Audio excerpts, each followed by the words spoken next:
Hello, folks. Hello and welcome. Wednesday night, day before Thanksgiving, Techthusiasm Live podcast. Kind of put this one up late, so we'll see what the kind of the turnout is. Folks might already be into their holiday weekends, but hey, it's Thanksgiving, it's Black Friday. Figured why not get on, surf around for some deals, talk with folks about maybe some of the things that they're shopping for. There's definitely been a lot going on in the Techthusiasm spaces in the course of the last week, some more progress and in tinkering and so on, particularly in the area of home theater gaming.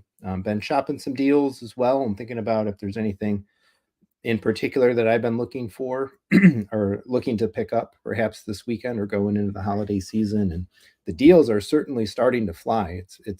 I've been kind of curious to know how exactly this holiday shopping season was going to pan out with various world and economic uncertainties and all of that. Basically, the way the investing markets have kind of ran and pulled back on and off again.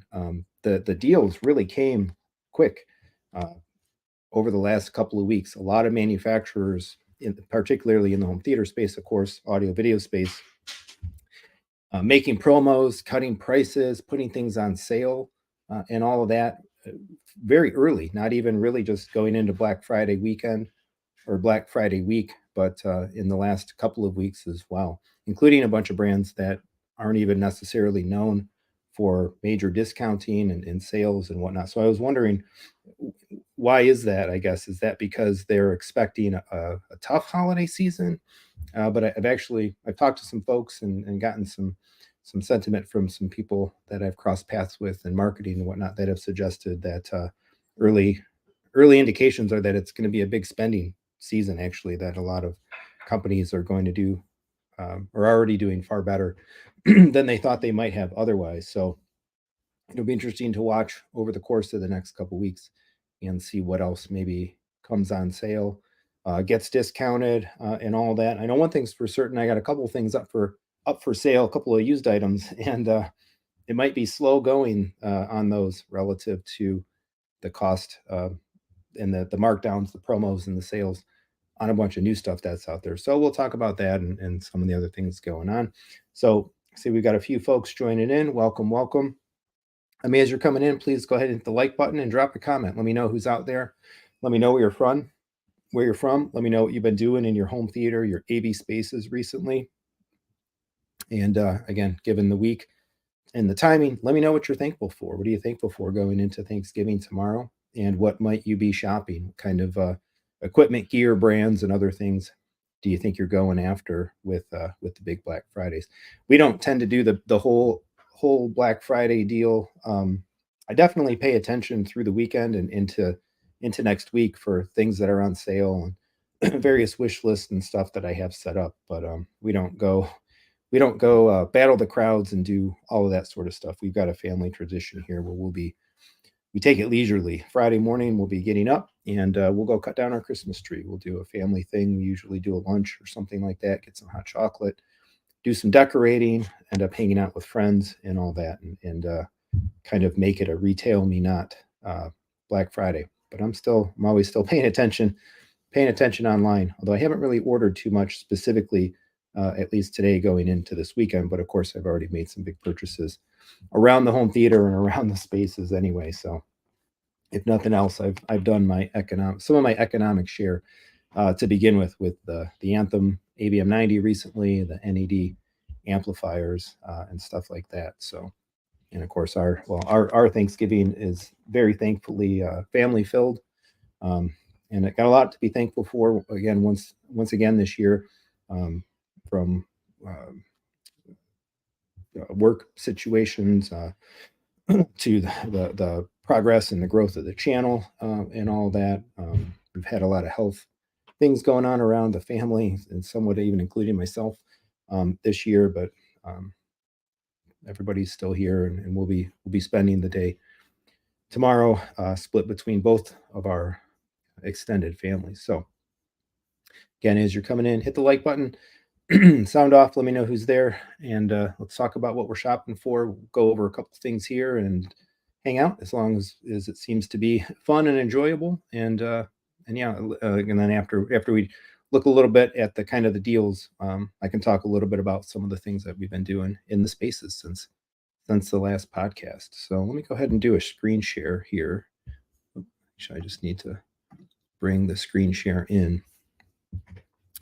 All right, so I got a couple of tabs marked for things to muse on, things to chat about, recommend, and whatnot as we get into the holiday season. And we're starting tab number one. We're starting off here with one of my favorites, and of course, one of the places that I just spent some money within this last few weeks, these last couple months as well. Of course, that's Anthem.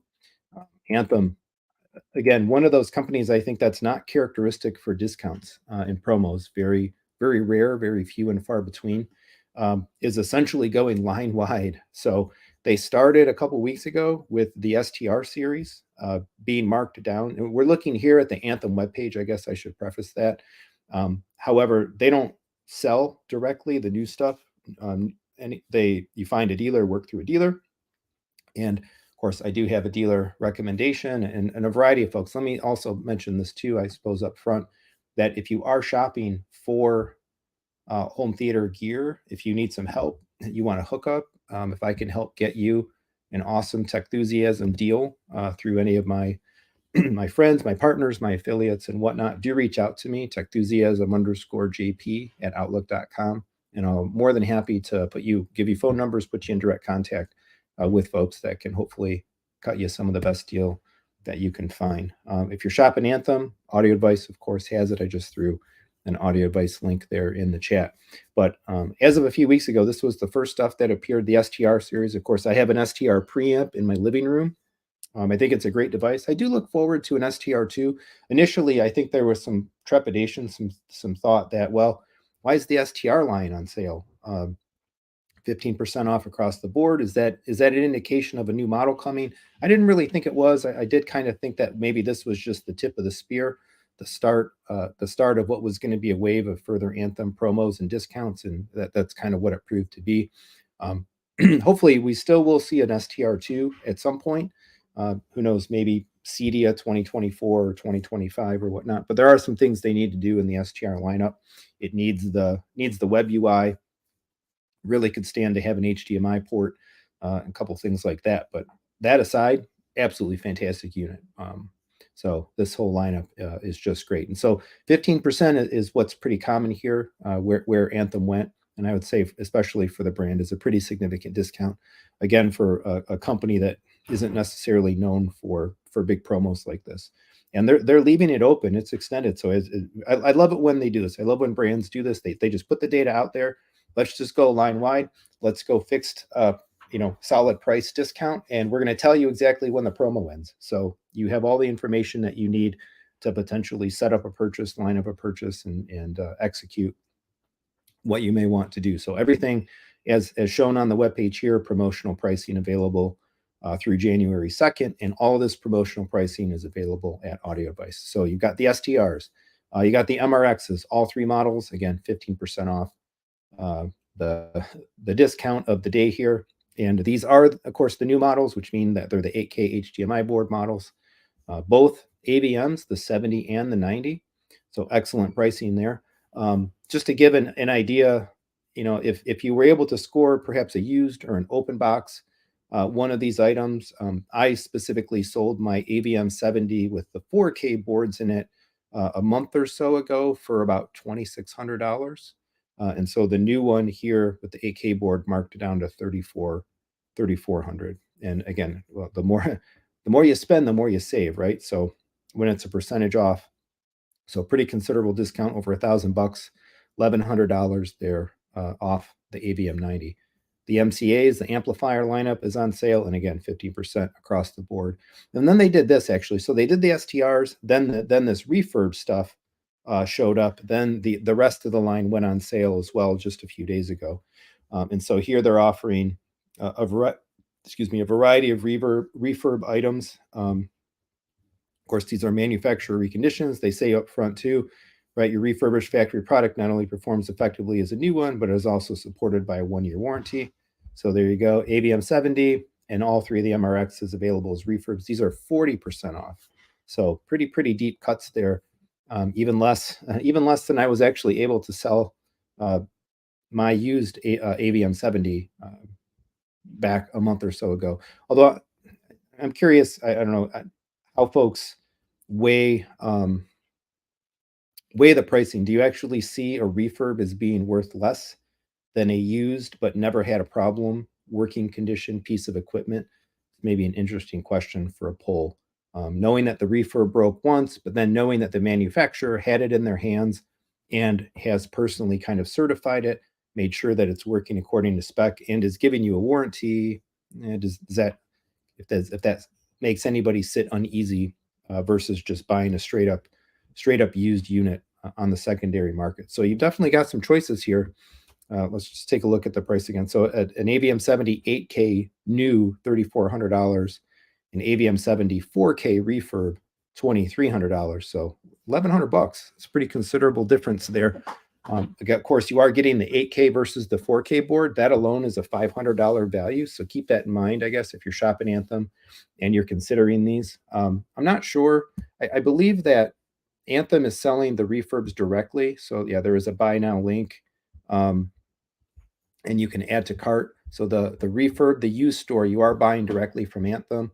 The new one, anything new though, oh wow, they're actually, I was wrong about this. I thought you had to go through a dealer, but they're even selling direct. Wow, interesting. Well, if you're looking at Anthem stuff and you'd still like to help the channel, you can get the same pricing at Audio Advice, and benefit Techthusiasm a little bit. But interesting that they are selling direct too. I hadn't clicked all the way through to notice that before. Quick shout out here, of course, YouTube friends, what's up? Easy HT Tech, welcome. We need to get on a collab, the live stream together sometime and hang out there. So, all right, so there you go. Anthem, line wide, 15%. There's even deeper discounts on the refurbs. I had been helping folks get connected with some of the open box like returns that had come through Audio Advice. That stuff there usually already gets marked down pretty considerably. And then there's actually an extra 15% Techthusiasm open box discount code available for Audio Advice, putting it in lower pricing tiers than this, but again, all pretty considerable discounting here at Anthem. So just to show, if we do go to the Audio Advice webpage, we'll just run a few searches here, take a look at some of the other things that have been marked down, because not every manufacturer kind of puts the data up clearly on their web pages, but across the board, again, we see the same level of discounting on all the Anthem stuff.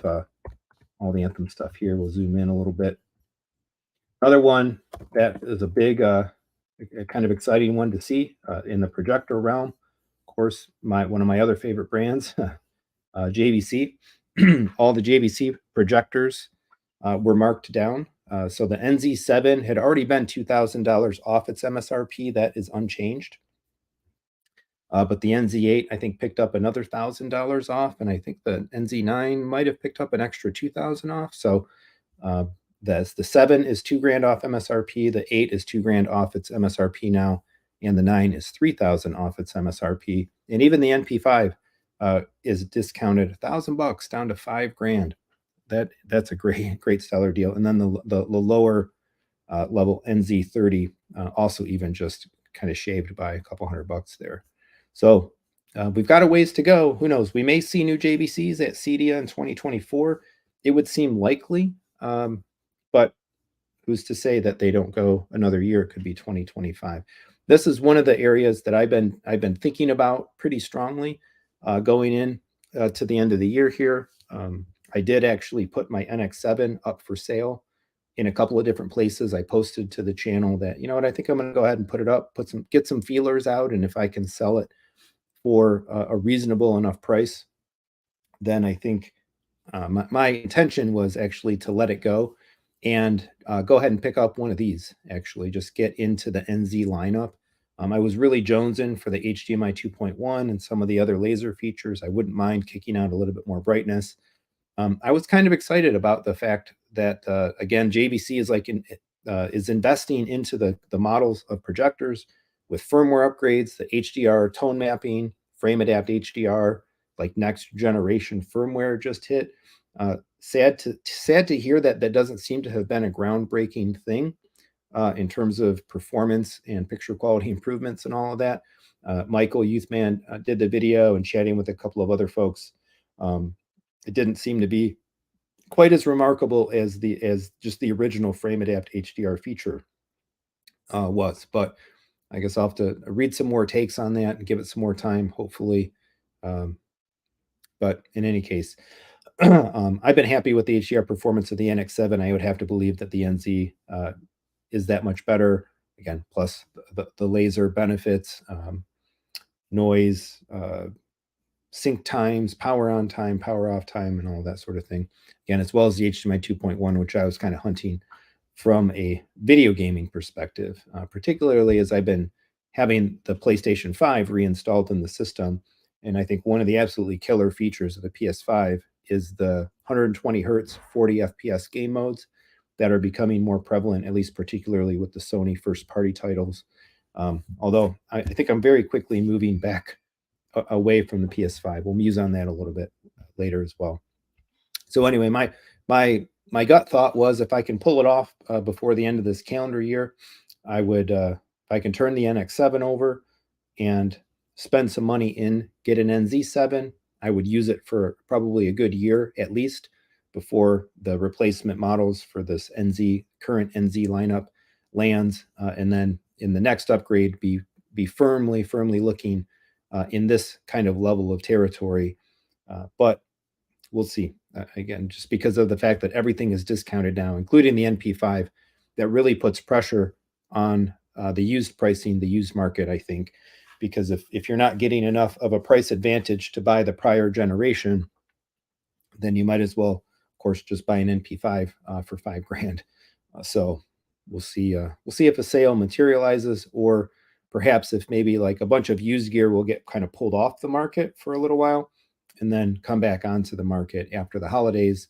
If a lot of these prices revert back, the discounts prove to be only temporary, and the prices revert back to what they were. So yeah, that's JVC. I was looking. I haven't seen any. Just musing on kind of the brands that I've been kind of spending some money on lately. I hadn't seen anything in the area of NAD, at least in terms of discounts. They have the M23 listed here at $37.49, and really nothing there. So the M28, I'm sure is available from Audio Device, but it's not actually listed on the public webpage. If anybody's interested in M28, again, I can kind of put you in touch with my business partner folks there, or perhaps some other folks that can that could help you out. But no significant discounts there from NAD. Jumping over here to SVS, of course, a brand that I've been experimenting with for the last several weeks here. I've got that pair of SB16s sitting running nicely in the room. So I don't think that SVS is particularly historically known for massive discounts and Black Friday sales and whatnot. It literally says right here, we've never done this before, but they're doing it this year. And so like line wide, pretty much, I think everything across the gamut is marked down at SVS. And so you can get SVS from, of course, direct, and they are a business partner of the channel. I'm going to copy this link and I'll go ahead and paste this one in the chat. So it's there kind of for posterity as well. You can also buy SVS gear, of course, from Audio Advice as well. So if you call them up or talk to them, similar pricing should be there. But we look at what I'm playing with right now. Where is he? The SB16. There it is.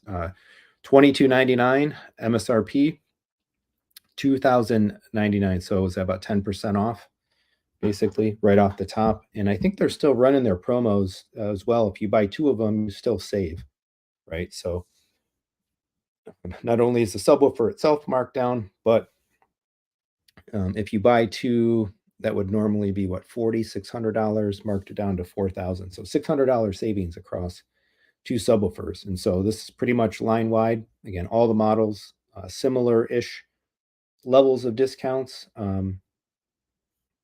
So check it out. I've been summarily impressed with the SB16. That is another area in the theater that I had been contemplating kind of standardizing the room a little bit more. I did go ahead and advertise my Arundel 1723 2S subwoofers as available for purchase. And I did list them for sale around a couple of other outlets as well, like primarily Facebook Marketplace, trying to just score a simple local sale if I could get it. I almost had somebody actually that was interested in coming to grab both, or actually, no, that would have been shipping. I listed them on a couple web forums as well. Almost had a sale for the pair of the 1723s, but it kind of fell through in the latter part. I noticed actually when I was just downstairs doing some stuff recently that there's a couple of marrings in the top finish of the subwoofers, which kind of bummed me out. Like some kind of like sweeping, real subtle scratches. Like you can't even really notice them. You've got to really look at it. The light's got to hit it very brightly, and you've got to look at it at just the right way. And I can't honestly, for the life of me, think about how that even possibly happened. It's so minor, it's so minute. Like if somebody came and looked at them, I don't think in any way would it be a detriment or off-putting for them to decide to leave with the subwoofers or not. But in terms of like disclosing it to people that may be buying them, you say it's scratched, and that immediately kind of turns some folks off. But I think those scratches were in the finish from the very beginning because I just can't imagine where they came from. Those subs have been sitting in a room, closed door room. Nothing's ever been on top of them. Nothing's set on them. No reason to do that. And even when I picked them up, granted, I've given them my fair share of moving around the room because I've moved them from front to back and shifted them around. I've always been really careful with stuff like, don't wear a watch if you're lifting heavy home theater gear. I even usually take my wedding ring off. And make sure and watch your belt buckles, stuff like that. When you're lifting 100-pound plus subwoofers and you're bracing it against your body, it's really easy to mark up finishes.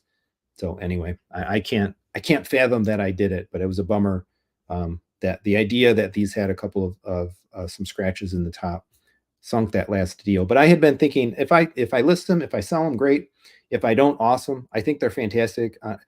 I get this question a lot: the SVS versus the Arundel. The SB16 and the 1723 2S, as Audioholics even showed, they're so close. It's really six of one, half dozen of another. You kind of just got to pick the things that you like about the subwoofers and base it on that. And so my preference has been a little bit more towards the SB16. To be honest, to me it just sits a little bit better with the single big driver facing outward versus the dual driver kind of configuration. I don't need it to be so inert. I'm not setting anything on it, anything like that. I think the app control on the SVS side, it just works a little bit better. But one of the things that I really like, quite honestly, about the SB16 is I love the display. And that's going to sound really counterintuitive because it's like, who in the world wants a subwoofer in their dark black, dark room, Batcave home theater glowing with letters? And I need to make the video and talk about this in the review coming up. But to that I say, well, you don't have the letters on all the time. It actually has a really cool configuration option whereby you can have, when the sub powers up, basically it auto senses and it wakes up right when you turn on the preamp or your receiver or whatever may be connected to it. It'll wake the sub up. The readout will go off and it'll say you have to actually some configuration options about what it says. I just have it say SVS, SB16 Ultra. It just says the name of the thing. It lasts several seconds and then it's gone. Boom, it shuts off and you don't see it anymore. But to me, I think that's absolutely fantastic because one of the things that I fear, especially when you have any equipment in your home theater that is based on an auto sensing power scheme, is how do you know that it actually turned on reliably every single time? Right. And if you got a room with many, now I've got 4 subwoofers, as much as I like to think I could, if I was watching a movie, would I really be able to detect if like one sub didn't power on for some reason? I don't know, but I'm sure it would be impacting the overall audible experience. But would I catch it? Would I notice it? and then have to spend the time, going around to figure out which one. So to me, I love positive feedback, particularly in a subwoofer, that the thing turned on like it was supposed to. And so that alone, I think, is a one of those kind of like usability convenience features that I value, because if I had four of these sitting around the room, I could turn my room on, and as things are powering up, I can do a nice little quick sweep and say, "Yep, I got the readout right. I got the display powered up on all of these devices." My Rels that I had before, S5 or S, I forget the model number, the SHO, S5 SHOs, I think 15-inch Rels. They had a nice click, and they actually had a little white light on the back as well that glowed. That if you kind of looked with the subwoofers in the front of the room, you could kind of just see it glowing a little bit behind the subwoofer. I actually did put a little electrical tape over it to just because I didn't want it to be too bright. But again, they had an awesome click, and in that case, I really liked the click because I turned my system on, and I know my subwoofers, they got the signal, they're online, they're ready to go, and they're both going to be playing. I don't think I notice any type of audible noise either from the SVS, and there's like nothing from the Arendals that gives you an indication that they turned on, other than the fact that you hear bass or you don't. So again, I love the readout. I think it's fantastic. And again, with the app control in the settings, you can just disable it after a few seconds and get that positive feedback. So yeah, so SVS, I'd recommend it. I got the piano gloss black ones. I think they look great. And if so, I'm kind of in the catbird seat, I think is the way to say it with this. If my Arendals sell for a good amount of money, I'll go buy two more SB16s, and I'll run quad SB16s, I think, in the room for a while to come, and be quite happy with that. If the Arendals don't sell, so be it. I'll leave them where they're at, and I'll run two and two, and I'll be completely happy. So no matter what, like I'm living it up. And the base performance of my space is fantastic in either way. So we'll see what happens as well, given also that Arendal is about to get their price increase, I think, eminently, right? I believe it hasn't happened yet, but it's due. It's due any day now, right? I want to say it's next week. Oh, maybe it already happened. Oh, I think it already happened. If somebody knows for sure, sound off in the comments. But I want to say that this sub was $2,200. I was predicting a $200 price increase. This is a 1723 2S. My gut feel was that, at least for this model, I don't know all the price points of all the other Arendal stuff, but I was predicting in my expectation a $200 increase, and it looks like that might have been actually what already went down then, if the price increase was into effect. They've been advertising it. I know I've seen it in my Facebook feed. Like, now's the time to buy. They had like that polar bear. If you're around any of the Facebook groups and stuff like that, or even their email lists and so on, they had the little infographic with the polar bear. I think it was suggesting that you buy now. So I think this might have already happened. So there you go. The resale value of my 1723 2Ss, I think, has now just gone up by a little bit. So we'll see what happens. Again, if they sell, they sell. If they don't, they don't. So we'll go from there. Quick shout out, Bodie. Welcome, Bodie. Hello. Happy Thanksgiving. Happy Thanksgiving, my friend. And Ike mentioned a couple things. Anthem's deals look great, very tempting. Yeah, absolutely. I love them.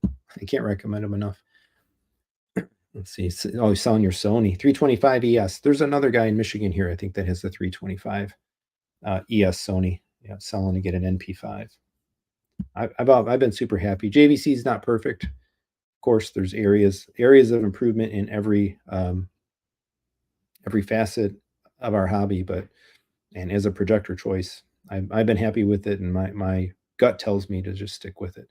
Right, try and pick up the pace here a little bit. I just noticed this one. I was a long Denon Marantz user. I've had Denon receivers. I had Marantz preamps, multiple versions of them for some time. Love the brand and love all the things that they've done in the last year, taking their models forward. And so we've got some pretty pretty good discounts here. Again, the more you buy, more you spend more, save more. Right. So 4800H, $2,500 down to 1875.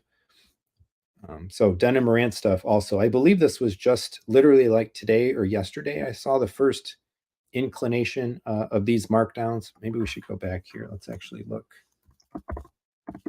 Do a quick search on Audio Advice for Marantz and see if we see some markdowns on like the Cinema 40, Cinema 50, right? Or the AV, is it the AV10, the new, the big receiver. So what are we looking at here? No, AMP 10, AV10. So nothing marked down here. Maybe maybe Marantz didn't get the cut. Maybe it's just Denon. Interesting. All right, let's do a quick search, just because I'm curious for my own volition to see what the pricing is. Is Denon reflecting discounts on here? Yeah, there we go. So okay, I guess Marantz didn't get a cut. Interesting. So 4800, 2800, 3800. I'm pretty sure the 1800 A1H not marked down. Well, if you're shopping the Denon receiver, some of the say the middle of the lineup, I think this 3800 is just an absolutely fantastic buy in terms of everything that it's able to do. There you go, Denon Marantz hanging out there. One thing that I hadn't really looked at too much is televisions. Kind of curious to state. I would really expect to see some pretty significant Black Friday discounts on TVs. Let's look at like the bigger models. We take a look at like a 77-inch OLED. What do we got? B3, C3, 3200, 77-inch C3, 3200 down to 25, $700 savings, $1,000 savings on the 83. So good time, as always, usually to go buy in TVs. I've been thinking about this as well. It's actually really getting into some deeper planning for next year. We'll muse on that kind of coming up. The other one that I was kind of curious to keep an eye on is the Sony, the X90L. I think is that the right number? The 98-inch Sony.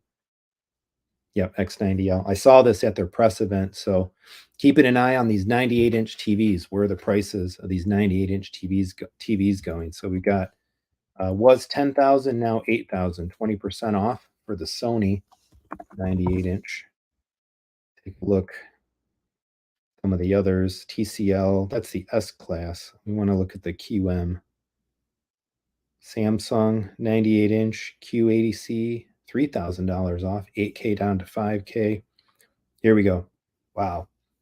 98-inch QM8, $10,000 down to $6,000, 40% off. I really want to start taking the road, hopefully forward in 2024, to getting a 98-inch screen or thereabouts in the living room.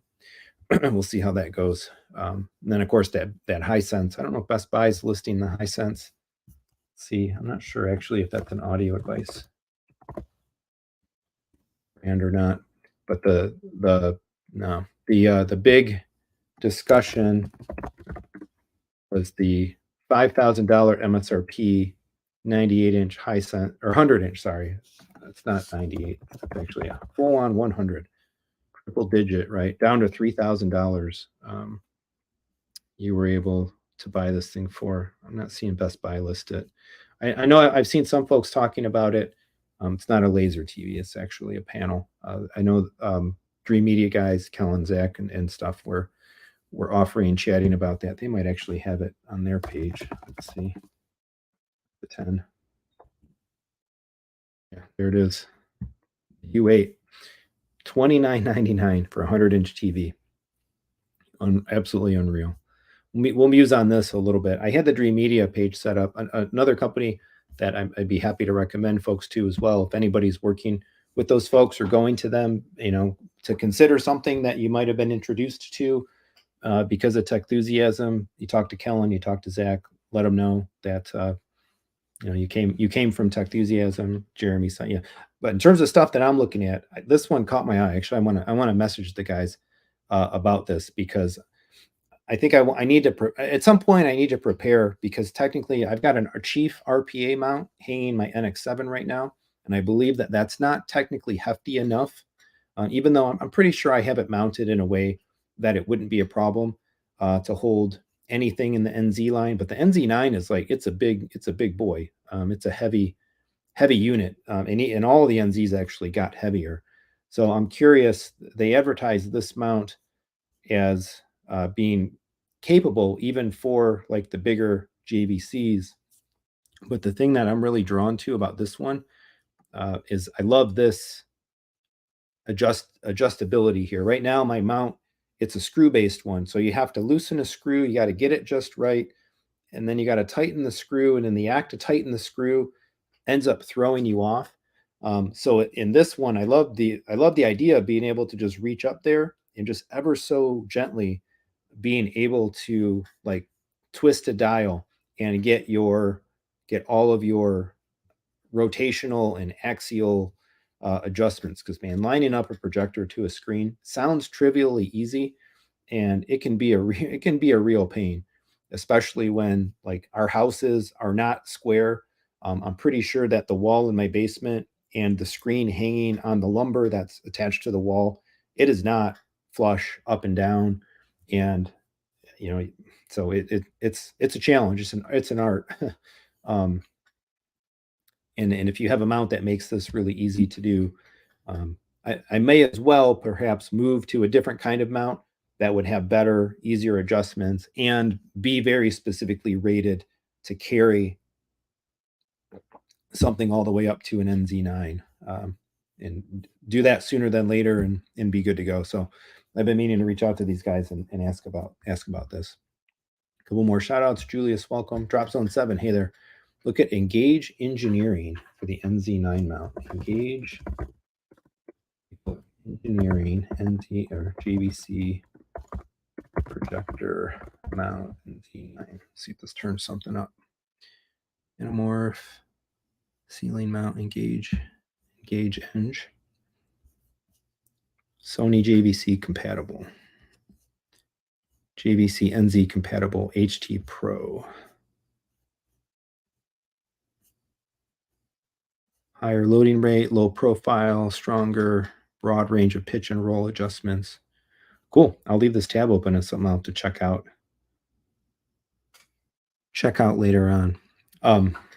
But yeah, I think with a projector upgrade, since I'd be taking it down anyway, would be a good time to be considering a mount swap.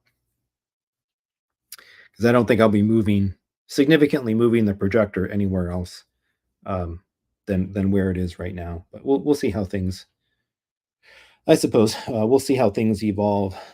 So again, throw some comments out there. Let me know, what are you shopping? Is there anything that you're hunting? Something that you're after? Something that you're hoping to catch on sale? A couple other things that I can use on that I'm watching. Here's one new PC build. So kind of part and parcel with what I was thinking to chat about for a little bit tonight. And I didn't actually post it, but I think I may have made a reference to it in a few comment replies here and there. Was I think my latest PlayStation 5 ownership experience is already ready to come to an end. I don't think I can do it yet again. Much as I would like the simplicity and the convenience and all of that, I just can't. I can't give up the fidelity and the gaming quality and whatnot that you get on a PC. And if that means, I guess I wait to play Spider-Man 2 and cross my fingers, my backlog is big enough as is the consolation that I'll use to convince myself that my backlog is plenty big, that I can wait and play some other games in the interim. But we got that PlayStation hooked up. I have it on the Switch. There's a couple of micro vlogs coming about this as well. So, or on the splitter, sorry. Right now, actually, the PlayStation, it's still here. It's still connected behind the G2 over there, sitting on the hide-up mount. I did put out the, I think it was today's micro vlog, actually, was the quick look behind the TV, the current state of things behind the TV after running the new HDMI cables and putting the PS5 in. I got the splitter so nicely set up in there. So the PS5 hits the splitter. One of the splitters comes into the television. The other one goes down to the theater down below or downstairs. The EasyQ splitter has its EDID set. Works fantastic. My son and I, we tested it before. You can turn both rooms on, put them both essentially on the PlayStation 5 input, and both rooms are getting audio and video. Rock solid, stable, and perfect for $70 for that splitter. And if the projector supported it, it would be, even going through the splitter, you would still get multi-zone 120 hertz, HDMI 2.1, and all that sort of stuff, which was, again, one of the things that was kind of driving me to want to pull the projector upgrade sooner than later. Now I can switch 8K, 4K, 120, HDMI 2.1. I can switch it through the AVM 90 now, whereas my AVM 70 couldn't do it. But my son and I, these last couple weeks, this last week, rather, really, whatever, week and a half, I'd kind of dabbled in the latest Ratchet and Clank game. I love Ratchet and Clank. I think it's one of the best like mascot action, like fun shooter type series out there. I think I've literally played every, minus PSP games or something like that, but I don't think those really count. I think I played every Ratchet and Clank game from number one PS2 era, whatever it was, but I hadn't played the latest, the PS5 generation one. And so, and I'm kind of glad I never did, actually. I never played it solo because my little guy and I, we've had having some great fun with it. So we've played a bunch of Lego games together. We've done like Lego Avengers, Lego Marvel Superheroes, Lego Batman, Lego Jurassic World. So he's kind of cut his gamer teeth playing co-op, same screen co-op on the Lego games. But in Ratchet, there's no same screen co-op. So we play just passing the controller back and forth. So he'll play like until we hit a cut scene or until we, hit a boss fight or something, a natural stopping point, and then I'll play, and then for a little while, and then he'll take the controller back. So we're really doing it together and like deciding, okay, what weapons are we going to upgrade and all that stuff. And I'm getting kind of downloading, teaching him all my gamer tactics. Like when you go into a room, make sure you're looking around. We got to find the hidden gold bolts and like pay attention to this and pay attention to that and use the map and use the controller and all these things. So it's been a real fun, like kind of father son type of thing. So I'm glad I never played that game by myself because it's been a whole lot better kind of doing it this way. But I just had to buy it on the PC. I had to see what it looked like on the PC because we were just starting to dabble in it on the PlayStation 5, just again to see what it looks like. And I swear to God, like that game, Insomniac, something about them on the PlayStation 5, they make their games look better than the console has any right to. But I went on, where did I get it on? Green Man Gaming or CD Keys. Somebody had Ratchet and Clank Steam code. I bought it at like $20, $25 discount, whatnot. Although now actually the Steam Black Friday autumn sale is up right now. So everything's on sale anyway. But I'm like, I have to look at this before I would get off the PC. I have to look at this. And ironically enough, I switched over the PC. I bought the code and I went to go install the game. And wouldn't you know, like there was just some PC pain points in terms of like what it did. And I'm like, here we go. Like, all right, I'm ready for console simplicity. But then I installed it, worked through it, no big deal, installed the game, and good God, it just looks so good. I swear, like I watch Digital Foundry, I read the Eurogamer and stuff like that, all of their comparisons and whatnot, and I just can't. No YouTube comparison does the fidelity difference between a console and a PC game running on a full-on high-spec 4090 computer. None of them ever do it justice for what you really see in person. And I know like people on forums and NeoGAF, whatever, they'll go off about, well, I don't play screenshots and I don't pixel peep, but every single game I've ever pulled up, it just is, it's amazing. It's night and day.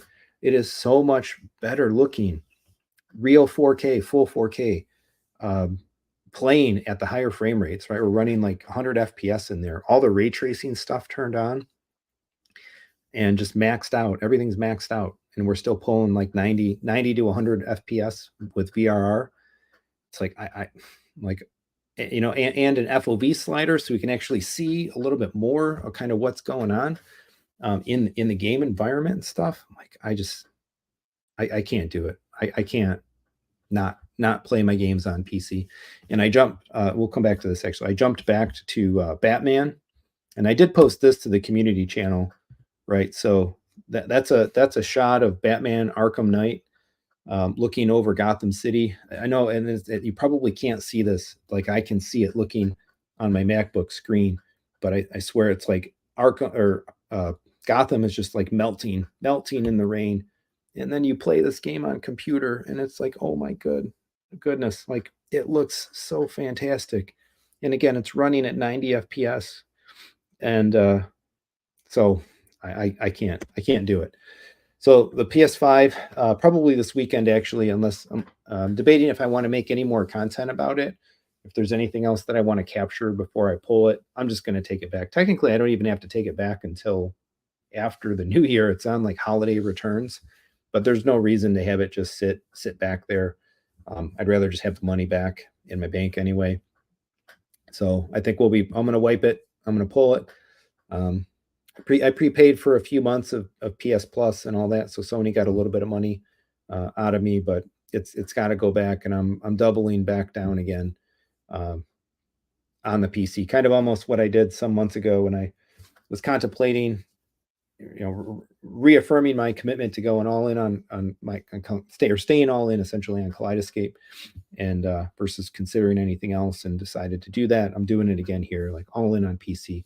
So what I'm going to do is I'm watching this case. I really want to do a rebuild, essentially, rebuild of the computer. This, if I buy a case like this, I can essentially just transplant what I have into this.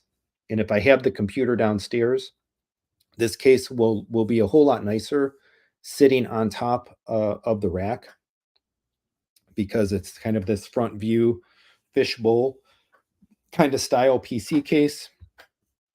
Which I really like, where the wires and everything kind of come out the back.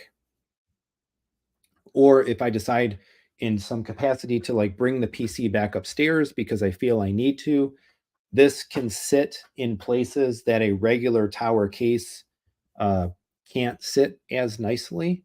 Or another thought that I had is I could take this and I could put it in a cabinet. So, and I think this would be a way to keep it in the room and actually have it look real nice, pass more of like the wife acceptance factor, spousal acceptance factor, and all that. Is if you got something like this guy, the Synergy Model 303, and you take a case like this, you take the shelves out and you just put that PC case inside the Synergy.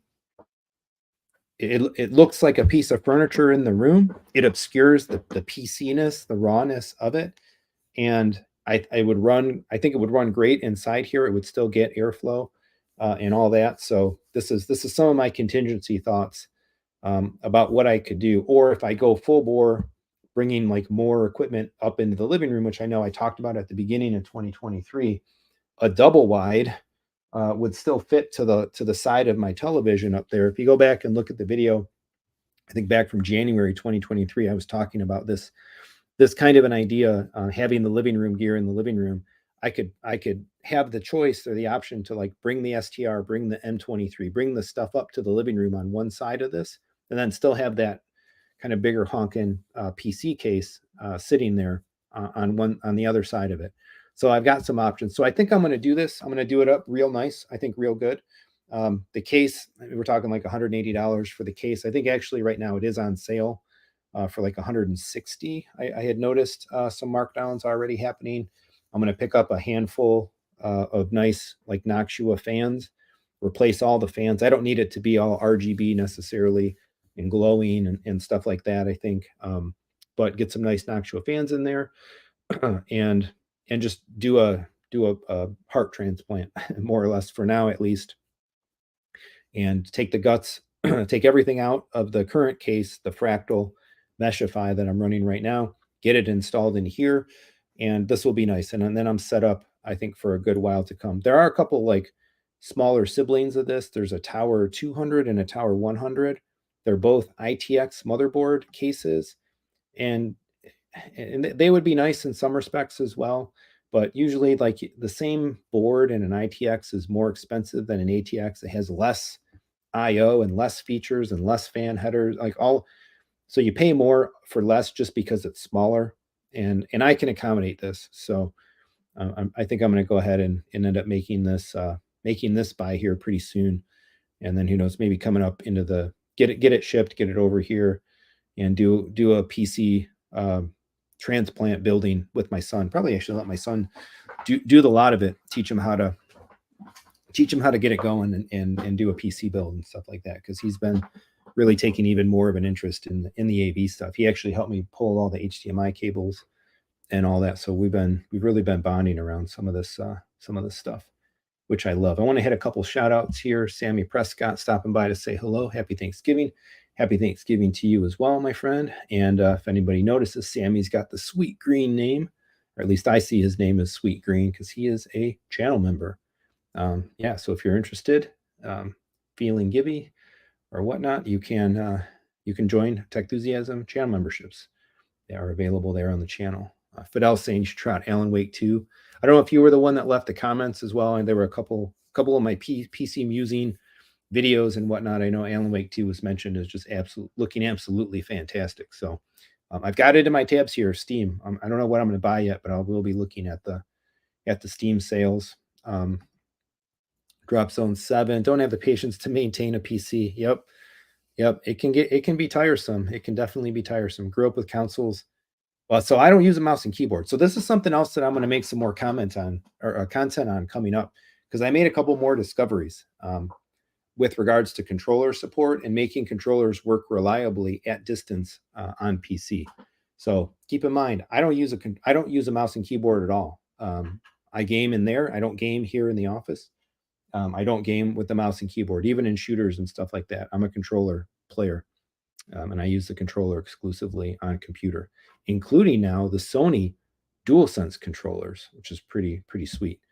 Julius asking, how often do you need to upgrade your video card? So I upgrade mine too much, quite honestly. I made the video when I went from the 3090 to the 3090 Ti. That was absolutely asinine. That was a terrible upgrade decision. There was like no reason to buy the Ti. So my plan going forward is that I will build. I will buy every major number graphics card that comes out. So I have the 4090 right now. My next GPU will be a 5090. And I will do everything in my power now to learn from my massively cash wasting mistake that I do not need to buy a 4090 Ti. I do not need to buy a 4090 Super. Just stick to the major versions. So my plan is that, but always buy the new one. 3090, 4090, 5090, 6090, 7090, and on I would plan to do that. And then every other cycle, which would put it on maybe like 3 to 4 years roughly, just rebuild the whole computer essentially. So meaning new motherboard, because you'll need a new chipset to run the latest processor, and then who knows what, RAM may have changed over. PCI generations and whatnot might have changed over, and stuff like that. So my CPU is still an 11900K. Now it's 3 generations behind the current. We're at the 14th Intel generation, where mine is the 11th. So, and I think we'll see the 5090 in the fall of next year, probably like Christmas time next year, maybe when the Pro consoles are coming out. And then we'll have like the 15900K. So my goal is to buy the case, get some nice fans, build it all, transplant everything I have, and continue using what I have. And then maybe at the end of 2024, we'll do a whole 5090 15th gen rebuild. I'll sell the whole computer as a built unit, and go that route with it. So that's what I think. That's what I think I'm going to do. Even in terms of need, though, honestly, like given how powerful these graphics cards are now, that's even, I would say, still being a bit of an aggressive upgrader. But that's what I am. So so that's what I'll do. It would be very easy to even skip a whole generation of graphics cards in many respects. Either stay even or stay odd, 3090, 5090, 7090, or 4090, 6090, 80, 90 kind of thing. Or if you need to spend less, go to the 80 cards instead of the 90 cards. There's definitely options. Yeah, what we're saying. Console plug and play. That's for sure. Yeah, that's for sure. PC has its trouble spots, no doubt about it. No doubt about it. But when we're in there in game, playing in game, man, Ratchet, it plays so good. It looks so good. I'm amazed. Akash, welcome, my friend, and happy Thanksgiving. So yeah, so I'm shopping these. So maybe this is one of the things that I'll be picking up this weekend. Keeping an eye on if I can catch a great Black Friday deal. Who knows? Maybe get this thing closer to $100. Pick up some Noxua fans. Normally they're like $25 a piece. It'd be awesome to get a pretty significant discount on those, and go about that. So that's that. Of course, we got content. Best Buy. If you're is pulling back on the physical media, I would really expect if you're a disc buyer, man, this might be the time to be buying discs because not only usually are movies heavily discounted at the holiday time, Black Friday, end of year time, but with Best Buy in particular, they're maybe looking to sell out the entire stock of the store on the warehouses.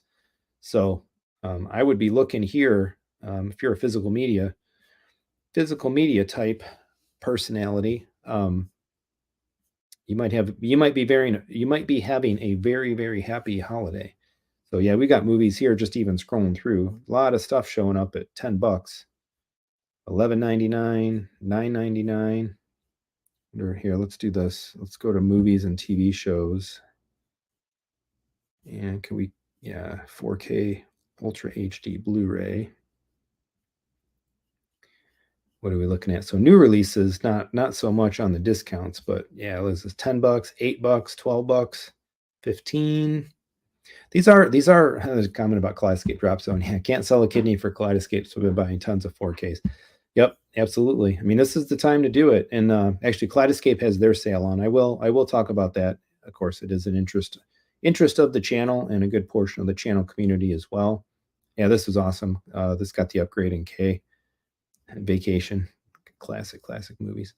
Doctor Strangelove. I think I just bought that on Kaleidoscape. So yeah, I mean, this is the time to stock up. I think Target as well is going to be running some promos. I know from the comic book, my comic book collecting stuff and like the big collected edition hardcover things, I had seen in the collectors Reddit that Target was launching a buy two get one free on books, and so I wouldn't be surprised as well possibly if that hits media. So who knows? Maybe they're at Target. You could be scoring markdowns and like multi-buy combo deals. So interesting how some stuff's on sale and some's not. So yeah. So there you go. Always a big time. In the past, when I had been a physical media buyer, collector, etc., this was definitely a time where I would be stocking up on stuff. So let's hit it. Of course, we got to hit it. Kaleidoscape store. Their Black Friday sale started yesterday. I think it was actually. I noted. Where did I know? I think it was the owners forum thread that tracks this stuff on Kscape, or the markdown thread on Kscape owners forum talked about what was coming on sale. And where is it? What I've been waiting for. There it is. There it was. So this is great. See those blue check boxes? I bought them. I bought every single one of them. I've been waiting for this. So all the Studio Ghibli movies have been in the K store for a while. I may know the person that may have put a strong recommendation that they carry these in the store.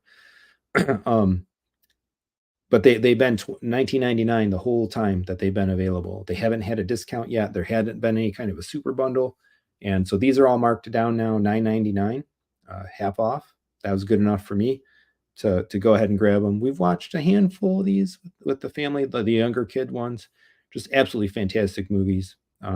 If you're into like smart animation, like deep animation, like emotional kind of stuff, we've done Totoro, we've done Kiki's, Ponyo, Arrietty, And what was the other one that we did? Howl's Moving Castle, I think, was the last one that we watched. Cat Returns. Watched that one as well with as a family movie pick. So I bought all these. I bought a whole bunch of other stuff as well. I dropped about $400. Thanks to a lot of the channel community, of course, for the store credits and all that. But family favorites on sale. So let me go back to the Black Friday sale. And so I think there's one page. So that means there's less than 120 movies on sale because it's not going into a second page. Of course, you'll see a lot of check boxes. Given what I own. But a lot of new stuff is pretty much on sale here across the board. John Wick 4, Avatar, Guardians, Mission Impossible, the latest Indiana Jones, Barbie, Super Mario, Dungeons and Dragons, Fast X, latest Transformers, Flash, Meg 2, Teenage Mutant Ninja Turtles. It's all in here. So this is kind of like a recent hits type of markdown, but there's a lot more than that that I was actually finding on sale. One of the things that's cool in the case store now, if you go to your wish list, you really want to be using, if you're not using it, you really want to be using the wish list feature. Put movies that you are interested in that you don't own on your wish list, and they will tell you, Kay will both tell you when those movies are marked down, and they will put them, like sort them kind of automatically towards the top of the list. So you're able to come in here, right, and find the stuff that's on markdown. I'll probably be buying a couple of other things as well. I wish, I mean, come on, guys, the Leica movies need their 4K upgrades already. I'd buy all 4 of those. If I take a look at where is it? My movies. Here's what I bought basically today. If you're interested in what some of my cinematic preferences are, there might have been some stinkers in here as well, but at $10, in a lot of cases, I decided to kind of go ahead and pad out the collection a little bit. And again, the main thrust of my purchase though was based on adding the Ghibli movies to the collection there. So I posted this, I think, to the channel community today. I'm now into my 13th page of movies in my Kaleidoscape collection, and at 120 movies per page, yeah, I'm knocking on the door, I think, of 1,450 movies in the collection. So if we ever want to demo a scene, Techthusiasm, we hold some get-together, some Michigan meetups or whatever. We can pretty much watch anything that we want to watch. Drop Zone saying if Kaleidoscape ever gets the right stuff as a 4K release, he'll pull the trigger. The right stuff. Let's check it out. That's in HD. I own it. Warner Brothers. I don't know if that's gotten a 4K disc release or not or whatnot, but there are some of the other harder to find things like Gravity, Gravity 4K Atmos edition, or not. I'm sorry, not 4K, but the Atmos edition, which you have to go get the Diamond Lux disc and stuff to get. So there's some exclusive stuff around. So I'm curious. I'll be curious to see, like, is this just getting started? Is there more waves? They did it in October for Halloween. There was quite a lot of pretty much every scary movie that you could almost possibly imagine found a price promotion through October. And some of the price promotions for October ran like the majority of the month. In some respects, I think it was almost a little bit of a miss because it almost started to feel a little stale after a while. It's like, okay, logging in the store every day. And yeah, okay, all the horror stuff is still there, still on sale. So I'd appreciate like some turnover or more stuff. So it'd be awesome if like we get this marked down now. So so family favorites actually is showing different stuff. So this is almost a page. So there's a few hundred movies on sale right now. But I would be happy if we see like this stuff on sale, and then next week, say Tuesday, when things change over, like let's see a Cyber Monday week deal where other stuff, maybe some more catalog things get marked down. And then, of course, we still have the actual like Christmas week itself, New Year's, and other reasons and times where we may see other promotion, other price discounts, and that sort of thing kind of cycle through. So, talking about games, of course, Sony, uh, the Sony store, PlayStation store has their holiday sale going right now. I had been contemplating, I was getting ready. If I was going to stay committed to the PlayStation, I was going to be spending some money there for sure. But now I'm not going to. Instead, I'm going to be spending, I think, some more money on Steam. So I love Steam does a really good job in terms of like how they present discounts to you. You're able another wish list. I love digital wish lists, so always using the wish list features. So I'll probably sweep through here. Definitely pick up some games. Maybe grab Gotham Knights. Love the DC Batman esque anyway superhero stuff. Um, get that in the library. I'm going to be playing Arkham Knight I think for a little while to come. But I'll have to look through here. Gears 5, probably finally add that to the collection. And then I think I need to throw in my support for PlayStation game support on Steam. So I'm going to go ahead and I think I expect to complete the PlayStation collection. I'll grab Horizon, Last of Us, and whatever else I may be missing from the PlayStation library. I think I have to sneeze.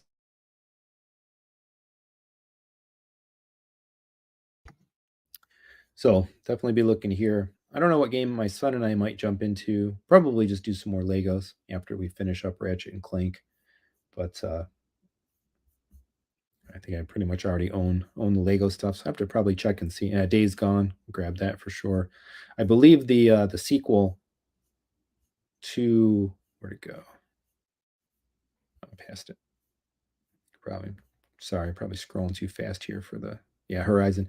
I believe Horizon Zero Dawn sequel, like complete edition, perfect edition, whatever, is already been scheduled for PC release in the beginning of 2024. So I think that's the first uh, PlayStation big PC release that we'll get, which is awesome because that's a newer PS5 game.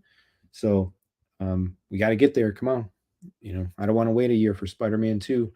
We need God of War Ragnarok, maybe in 2024, late 2024.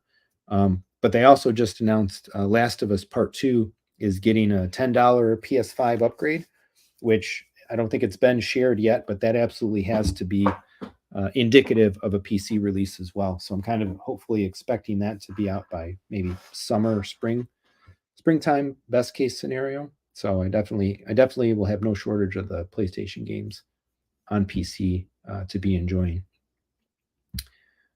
Curious, drop zone. Curious if you've ever compared Kaleidoscape player hardware to other systems like NVIDIA Shield, etc. Wonder what's inside the player that makes it so seamless. If you mean like the guts, I'm not sure what their guts are. A lot of items, I would say, players run on very similar hardware. There's not that many companies that make chips, uh, SoCs, and chipset packages that can get used in this stuff. So you see like MediaTek, I believe, and a few others that tend to make a lot of the chips that go into things or went into things like the Oppo and other Blu-ray players and the Zapidis and other things like that. I'm not sure. Honestly, I don't know what the chip architecture of the Kaleidoscape is. NVIDIA, I think, is on their own stuff, right? It's their Tegra chips, if that's the right name. Apple, of course, is on their own silicon. Cut down versions of the Apple Silicon for the Apple TV. So, yeah, I think what makes it so seamless. If you mean like how it runs nicely, I think that's just a matter of the UI is pretty basic. It's not doing a whole lot. It has a couple different areas, but it's really the movie wall rendering the pictures, and they did a nice job of making that wall just smooth and clean and like you say, seamless. I look forward still, hopefully looking into 2024 to see what might come out of Kaleidoscape. We saw next generation Terra already. I look forward to a next generation Strato, power the device up, new SoC, and maybe get some more advanced UI features and different things are kind of rocking. That would be cool. Um, But yeah, for the most part, like a lot of these companies either are using a very generic package, or they have proprietary ones behind the boxes. And I'm sure that the K player is locked and loaded with all kinds of like hardware security bits and pieces inside there as well, um, by virtue of what they're able to deliver and the requirements and commitments that they have to make to protect that content for the studios. So I'm curious. We got a good group here. Sound off in the comments again. Let me know. What are you buying? What are you shopping? What kind of? And it doesn't even have to be the AB stuff too. Then you got your eye on anything else, um, any other interest and so on around kind of these Black Friday sales. What are you scoping out? Share them. Julia's saying he just bought Resident Evil 4 today from the PlayStation webpage. Yeah, I need to get on the ball. I haven't. I definitely was a big Resident Evil fan back in the day. Playing the original from Resident Evil 1 on the PlayStation, on up. I'm trying to think of the last one. Probably RE4 was actually the last one that I played. I don't remember. I might have played RE5. Might have played and beat RE5. Um, but I don't think I really played 6, and I haven't played 7 or Village. So it is a series that I've fallen out of. But as these remakes have been being done, I definitely want these remakes in my game library, just in case I ever want to feel inclined to fire them up. The other one, oh, it's not actually. I'm searching my wish list here. Let me go back to the store. The other one that I'm really very happy to see that we're getting. Happy to see that we're getting, but fairly disappointed in the idea that like it was a really weak port. Is this Metal Gear Solid? Man, classic games. I was there for Metal Gear Solid 1, 2, 3, 4, and I don't think I played. I think that's one. I think that might have been the last one in the series that I played. I don't think I ever played 5. Pretty sure I have it in my. I might have it in my Steam collection, but man, Metal Gear Solid was just such a classic. Um, I look forward. I think they're working on the remake or like a real next gen remake, current gen remake of just Metal Gear Solid 3. But I'd like to see a real remake of the original number 1, and even like have that to play with my son at some point, a little bit further down the road. But yeah, such a great game, great series, one of my favorites. Drop Zone 7. Thinking about the Hisense U7K for my parents. Nice. Talk them into a TLC mini LED. Ooh, been a nightmare. Oh, why? Curious why that is. Functional nightmare or just not working really well. Man, I'm big up on these 98-inch TVs as well, and that Hisense and stuff. I'll talk a little bit about that before we wrap up here today, because there's going to be more discussion on that coming to the channel. Ooh, Destiny 2. And I was big into Destiny 2 for many. Destiny 1 all the way through, played everything, beat all the raids with my clan and stuff. And we played Destiny 2 for quite a while as well. I'm amazed that that game is still kind of trudging along, but for that matter, so is World of Warcraft. So, and they just announced like their next 3 years or whatever, 3-part expansion and stuff coming. So, yeah, terrible banding and screen retention. Wow.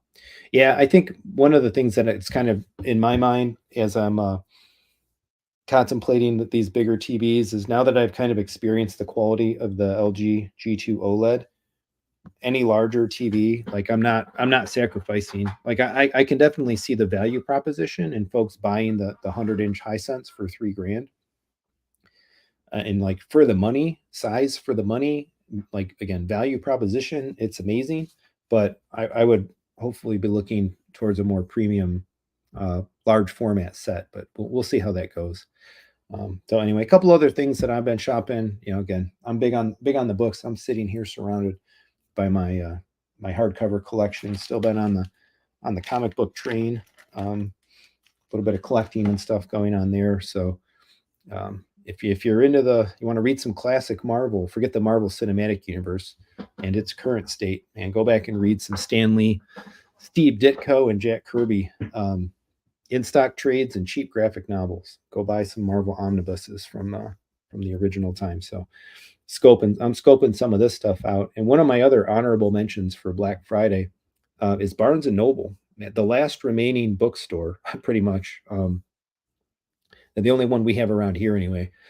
Books a Million. I think there are some other more regional bookstores around the country, but here in Michigan, we had Borders, we had Walden's back in the day. Or was it Walden's? No, shoot, I'm dating myself and I'm forgetting the name. Was it Walden Books? But Borders died a while back, and so Barnes and Noble is all that's left. We still live within close proximity, shopping driving distance to a brick and mortar Barnes and Noble. And one of the things that we discovered last year is the day after Christmas, actually, go to the store and like they put the whole store like half off. It's absolutely ridiculous. And that's like literally everything. Books, comics, all the kids' books, games, and stuff. So we came home with a haul. We kind of discovered this on a little bit of a whim. Friends of ours, I think, made a Facebook post last year about having gone to the day after Christmas Barnes and Noble sale. And it's like, what? It's like, okay, well, we're sitting around here on December 26th. Like, let's go grab dinner and we'll go to Barnes and Noble. And we left there, like all four of us, like carrying bags of stuff. So we still got a stack of games we never even opened. But if you're looking for physical books, one of the only things that I still really buy physical, in very specific and targeted capacity, is books. But games, Marvel Champions, my son and I have had a ton of fun with Marvel Champions. All of our entertainment doesn't have to be screen based. That stuff was all there, all on sale. We bought a bunch of Marvel Champions stuff last year, character packs and different things. So I understand that this is a yearly occurrence. It happens time and again, year by year at Barnes and Noble. So if you have one, and you want to, buy some books, kids books, family books, board games, stuff like that, check it out. I was amazed. We're definitely, like, it's on the plan. December 26th, it's already on the calendar. So in fact, we'll probably even just gift our kids like some Barnes and Noble credit. So it's like, all right, because it doesn't make any sense to buy books and games ahead of Christmas and give them as gifts when you go to the store and you literally buy everything at just insane in-store discounts right after that. So pretty wild, in a pro shopping tip to share there. So that's what I was thinking. That's what I had on my mind for Black Friday shopping deals and that sort of thing. So a couple other things I want to muse on, and there'll be some kind of more content coming about this. Is I may look for some more deals as well. The regular DualSense Sony controllers have been on sale everywhere. So keep in mind, actually, if you are a PlayStation gamer, there's deals to be had. And of course, the new Slim is out. If you are looking for a new console, $500 gets you the new console plus Spider-Man in stock, ready to go. But the regular controllers, this is a pretty nice discount, 33% off, $75 marked down to $50. And that goes for pretty much every color in the controller available spectrum. So, well, except that one, I guess. Oh, pre-order sterling silver. I guess they got some new colors coming.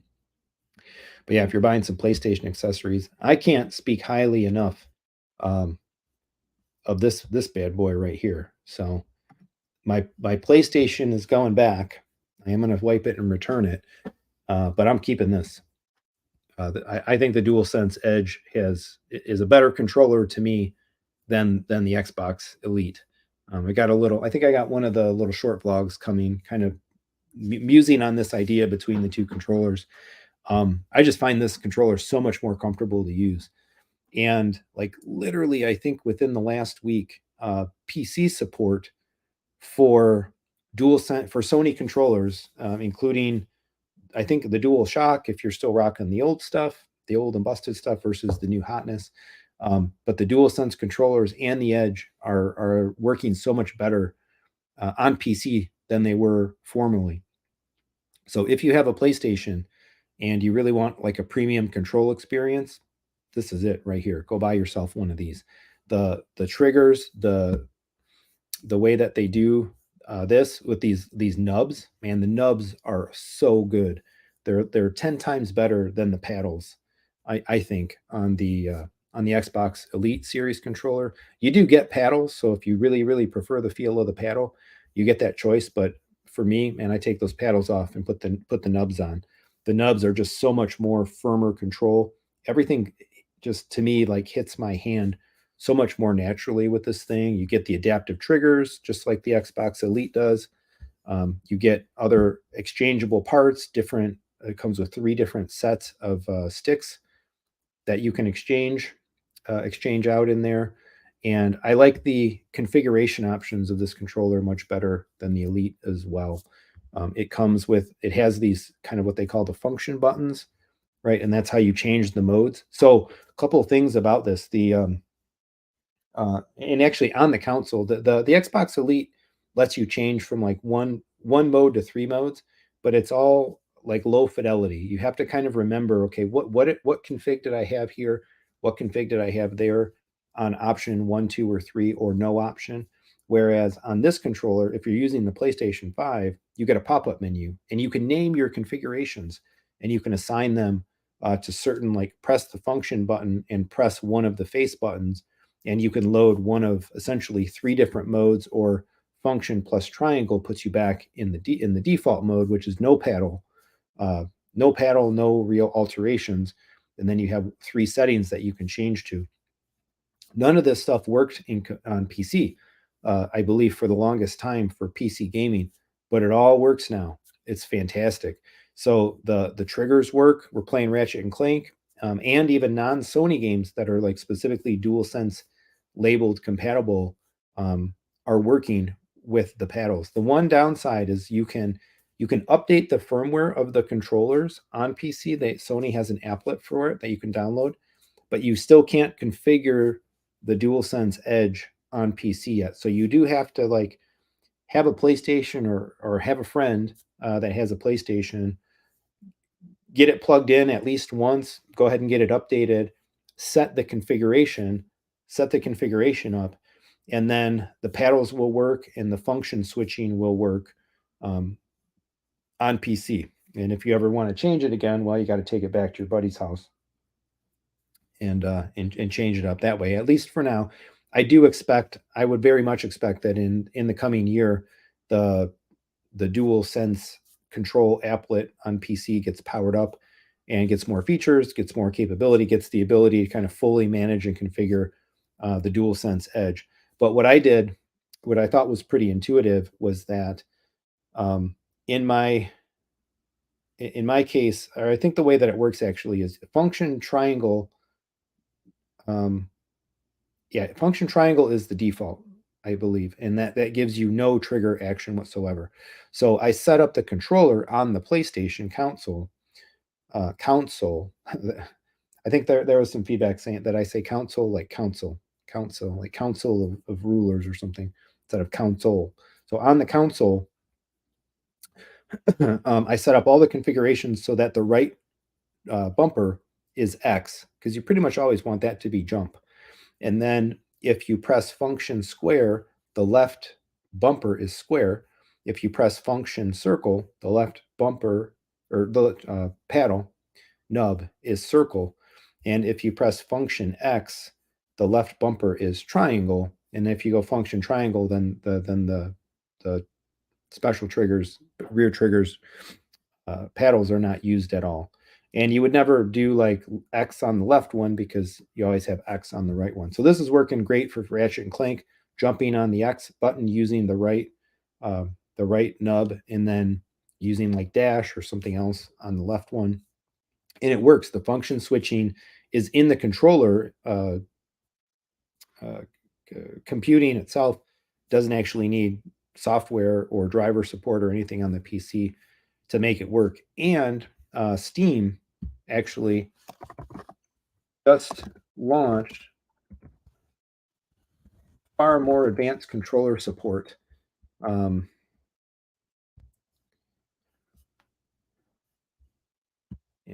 There's actually a Steam page for this. We can find it. Yeah. So literally days ago, November 20th. So I got lucky with this because I didn't even really think about this. I already thought some of this more of the support was there, but I think it was just working by virtue of the fact that I run the betas. Um, but the controller support is absolutely fantastic. So Steam is like completely identifying like Xbox controllers versus PlayStation controllers, and the store pages for the games now actually like they tell you exactly what controllers are kind of fully supported. So if we look at this, like Ratchet and Clank Rift Apart, and we scroll down, controller support supports your Xbox controller, your PlayStation controller, and your Steam API. They even have different graphics involved. So like right here, you see this in the game tiles and the overlays and stuff. If you're navigating big picture mode, which is the Steam Deck UI with the PlayStation controller, it actually gives you like PlayStation button prompts rather than ABXY and stuff like that. So in all like the in Ratchet Sony game coded for a Sony controller, some of the extra capabilities and stuff, it all works. So um, I'm elated with this. So this is another big reason why I feel even more strongly about kind of continuing on the PC gaming path. And one other thing that I did, I'll be talking about this coming up a little bit more too, is trying to get better controller reliability, leaving the PC in the basement. This is the top of my rack downstairs. Um, so this right here is the USB Xbox for Windows wireless controller adapter, right? And that's a radio. That thing has an RF wireless radio inside of it, and there's like no antenna. The antenna, the receiver, that's the receiver piece. You just get this little nub. And so, I mean, is it any surprise that through a floor, through a wall, and down between like my living room couch and down in the basement there, that reception gets spotty when you're not in the direct vicinity, right, of this little nub. So I figure it's probably time to throw out trying to use an Xbox wireless controller adapter and their protocol and just go Bluetooth, because next to it here, this is the antenna that comes with my current motherboard. And this is pretty normal now for a lot of PC motherboards, is that they give you an external antenna, which is a dual Wi-Fi Bluetooth antenna. So I don't use Wi-Fi on my PC. It's wired Ethernet. So I disable the Wi-Fi in the BIOS, but now I've got the Bluetooth turned on. And these antennas come with two little screw terminals, and they screw into two leads on the IO board, the back of the motherboard. And looking at this, like A to B comparison here, right? How much more reliable do you think this antenna, how much more reliable the signal, wireless signal over distance and through walls, right? Do you think this antenna can create versus this little USB nub, right? It's got to crush it. But even then, there's even more stuff available. So I went on Amazon. I'm like, you know what? I bet I can find, there's got to be like a third party high gain antenna kit for PC for Wi-Fi and Bluetooth. And sure enough, there's a bunch of them. And so this thing, so right here, just under the Ethernet line, there's like two connections where this plugs in to the PC motherboard. This thing is magnetic, right? So this massive dual antenna system, high gain antenna, just pops right back onto the PC. It's screwed in there. And so this is what I'm using right now. And we haven't had a flaw so far. And we actually took all the Xbox controllers. So I don't even have the Xbox wireless adapter plugged in anymore. Just using this. The Xbox controllers have both protocols built into them nowadays. So the Elite Series 2 even, they can be Bluetooth or they can be Xbox protocol. So we reconnected all of our existing controllers, all of our Xbox controllers to the PC via Bluetooth. You do lose a couple things. There are some trade-offs involved. For example, like the Xbox accessories app won't communicate with the controller via Bluetooth. So if you needed to update firmware or you wanted to reconfigure some of the special features of the controller, you just wired in USB. You do that stuff, and then and then go back to wireless Bluetooth. So we haven't actually fully tested it yet, but those Xbox controllers, playing with 4 of us as a family in a game with the PC downstairs, has just been an exercise in frustration every time we've tried to do it. There's a big reason why I had brought the computer upstairs. I didn't really like that, the way that it was, the way that it was set. I'm sure my wife didn't like it, even though she really didn't complain too much. But now I really expect this to work, and I expect this thing to be rock solid. Who knows? Like, this is probably giving us like cancer or something, with these antennas essentially aimed at the living room couch upstairs. And who knows how much stronger of a signal this is. But hey, our controllers are now going to work again. So this thing, kind of a no name brand on Amazon. Again, it's like 18 bucks. It's like, heck yeah, I'm going to buy it and try it for sure. But even I don't think I'm going to summarily replace all of our controllers on PC with PlayStation controllers. Even though you can actually play games not on PC, not made for the PlayStation controllers, it still works.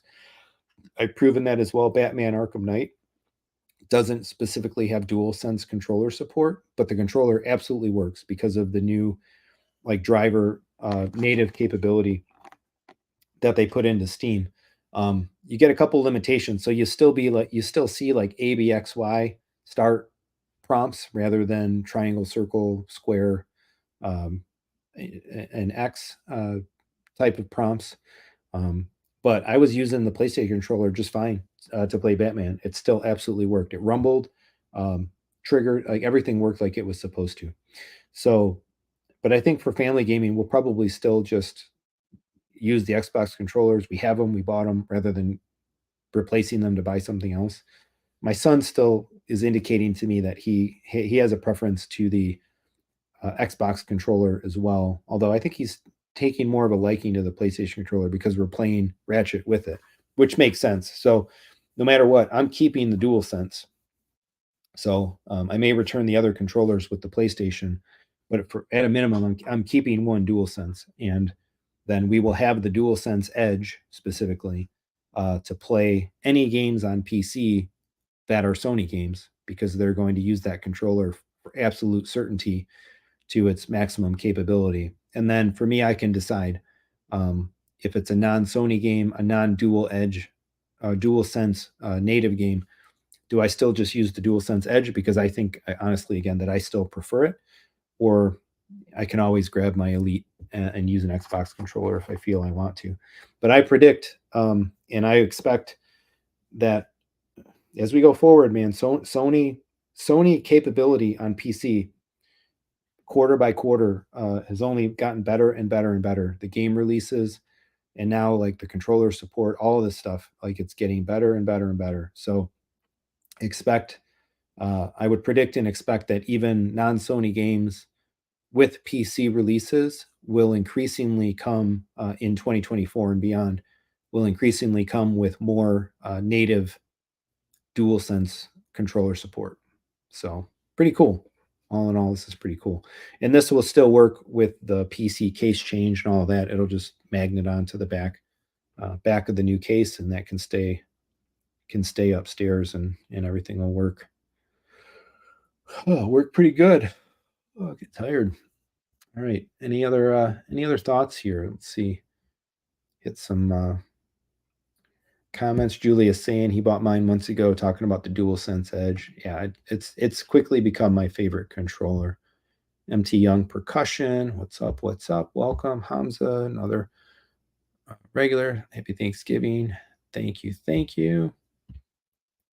T Young, got to skim the replay to talk about the PS5 thing. Yeah, so obviously I saw your comment. We were musing on the end of that, but ultimately, yeah, I'm gonna deinstall. I'm gonna wipe and deinstall the PlayStation 5 and put it up for, or not put it up for sale. Return it. Return it back. Return it back to the store with the other couple controllers, and reaffirm my enjoyment of the quality of PC gaming. And so I will go back. I will revert back. Actually, I'm going to keep this. I'm going to keep the splitter, and I'll have to decide. Like for now, do I put the splitter on the PC, or just really decide that, yeah, we're just going to probably game mostly in the living room. Um, the downside to using the splitter and being able to game in both zones is the HDMI limitations. It means no VRR, and it basically means running games at 4K 60 in limited color, like 422 color, rather than 444 color uncompressed, which the PC is really truly able to do. Um, if I got the NZ projector, then at least we would be able to do 4K 60 444 color. That takes more than 18 gigabit of HDMI bandwidth in order to be able to do that. But it wouldn't. But the projector wouldn't have VRR, so it would have to shut off VRR. And with the 4090, yeah, some games we run up at like 120 FPS, but not all of them. Most of them don't actually. Most of them probably tend to hit more in like the 90 to 110 range right now. So if this were next Christmas time and the 5090 was out, then we might be having a different conversation in the 5090 uh, and in a new, what'll be 4 generations newer CPU, DDR5 or even 6, whatever we may have. If another generation of RAM comes next year, might easily be able to clap out 4K 120 natively, maxing out a lot of games. But we can't do it. Can't do it right now. So I wonder, I really wonder, and in the next generation of projectors that we will see coming, crossing fingers, will they find a way to really be able to do more variable processing effectively? And may we see things like Dolby Vision and uh, in VRR in a projector? That would be fantastic. That's amongst all the things that can come in a successor line on the JVCs and to the NZs that we have today.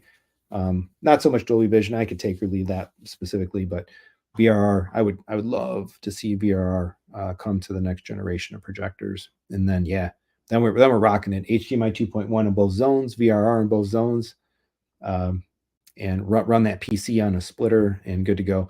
One issue that I have been having, which is like very disconcerting, is when running the PC on the splitter, I would configure the PC for Dolby Atmos output because I can. Even though it's a 2-channel living room, the TV will take the Atmos input and essentially decode it to 2-channel PCM and send that along to the STR. Nothing's lost. But then in the theater, of course, because it is an Atmos system, I get the Atmos audio down there and it works great. But what I found is that Windows, I don't know if it's a matter of like a compatibility thing with the PC and the television. If it has something to do, I'm guessing it has something to do with the Atmos output of the PC and bit streaming that out to the television. The audio can go absolutely haywire to the point where like I'm afraid my speakers are going to die. Really like terrible tones, screeches and stuff. Um, and that happened. It happened with enough regularity that it was making me like nervous to continue using it that way.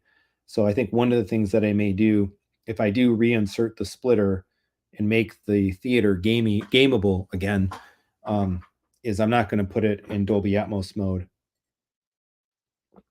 I think what I probably will do is just set up the PC to output 7.1 PCM, and the TV should be able to take 7.1 PCM and essentially just output 2.0 PCM down its optical line to the STR. But then the 7.1 surround sound will still get to the theater zone, or not even the zone, but the theater output.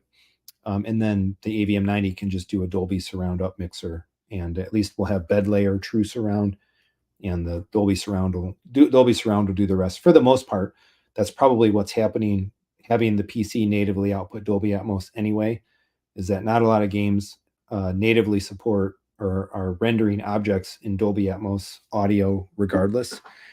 So you're getting base layer upmixed in the computer, but if it's going to create audible problems that could lead to something getting broken, I definitely don't want that. So it's safer to just circumvent that altogether. So that's the one kind of like little nagging issue, I guess, that I've been having.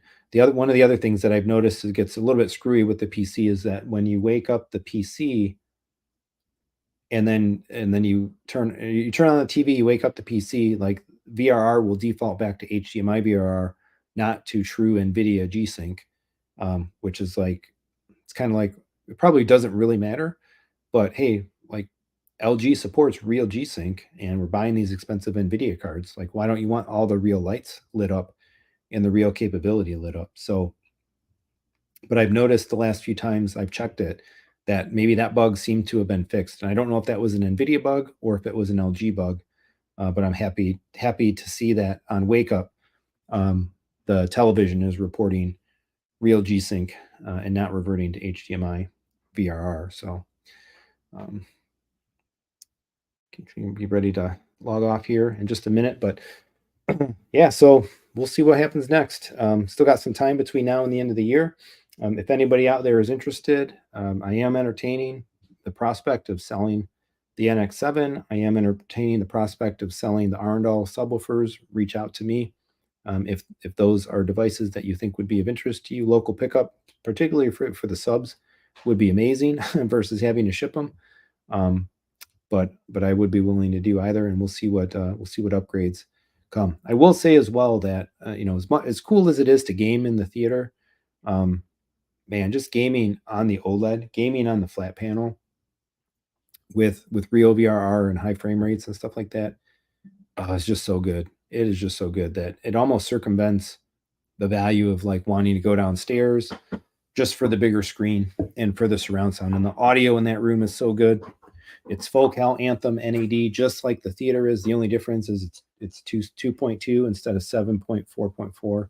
But you crank it up, and man, it's still absolutely fantastic. So I've got a real big choice to make, I think, in 2024. I had been defaulting to the idea that one of my main focuses in 2024 will be getting up again to that flagship NZ9 or ideally NZ9 successor level of projector. But I have to admit, I'm thinking more and more about the bigger television in here, quite honestly, and doing more in this room, even ahead of that. So in some respects, I might even be glad if nobody buys the NX7, or like I don't get the right amount of resale value for the NX7, because probably all I was like on a path to do was like lose more money in the long run, to sell the NX7 used now, buy an NZ7 even at a nice price, sell it later, lose more money, and then buy a more expensive projector.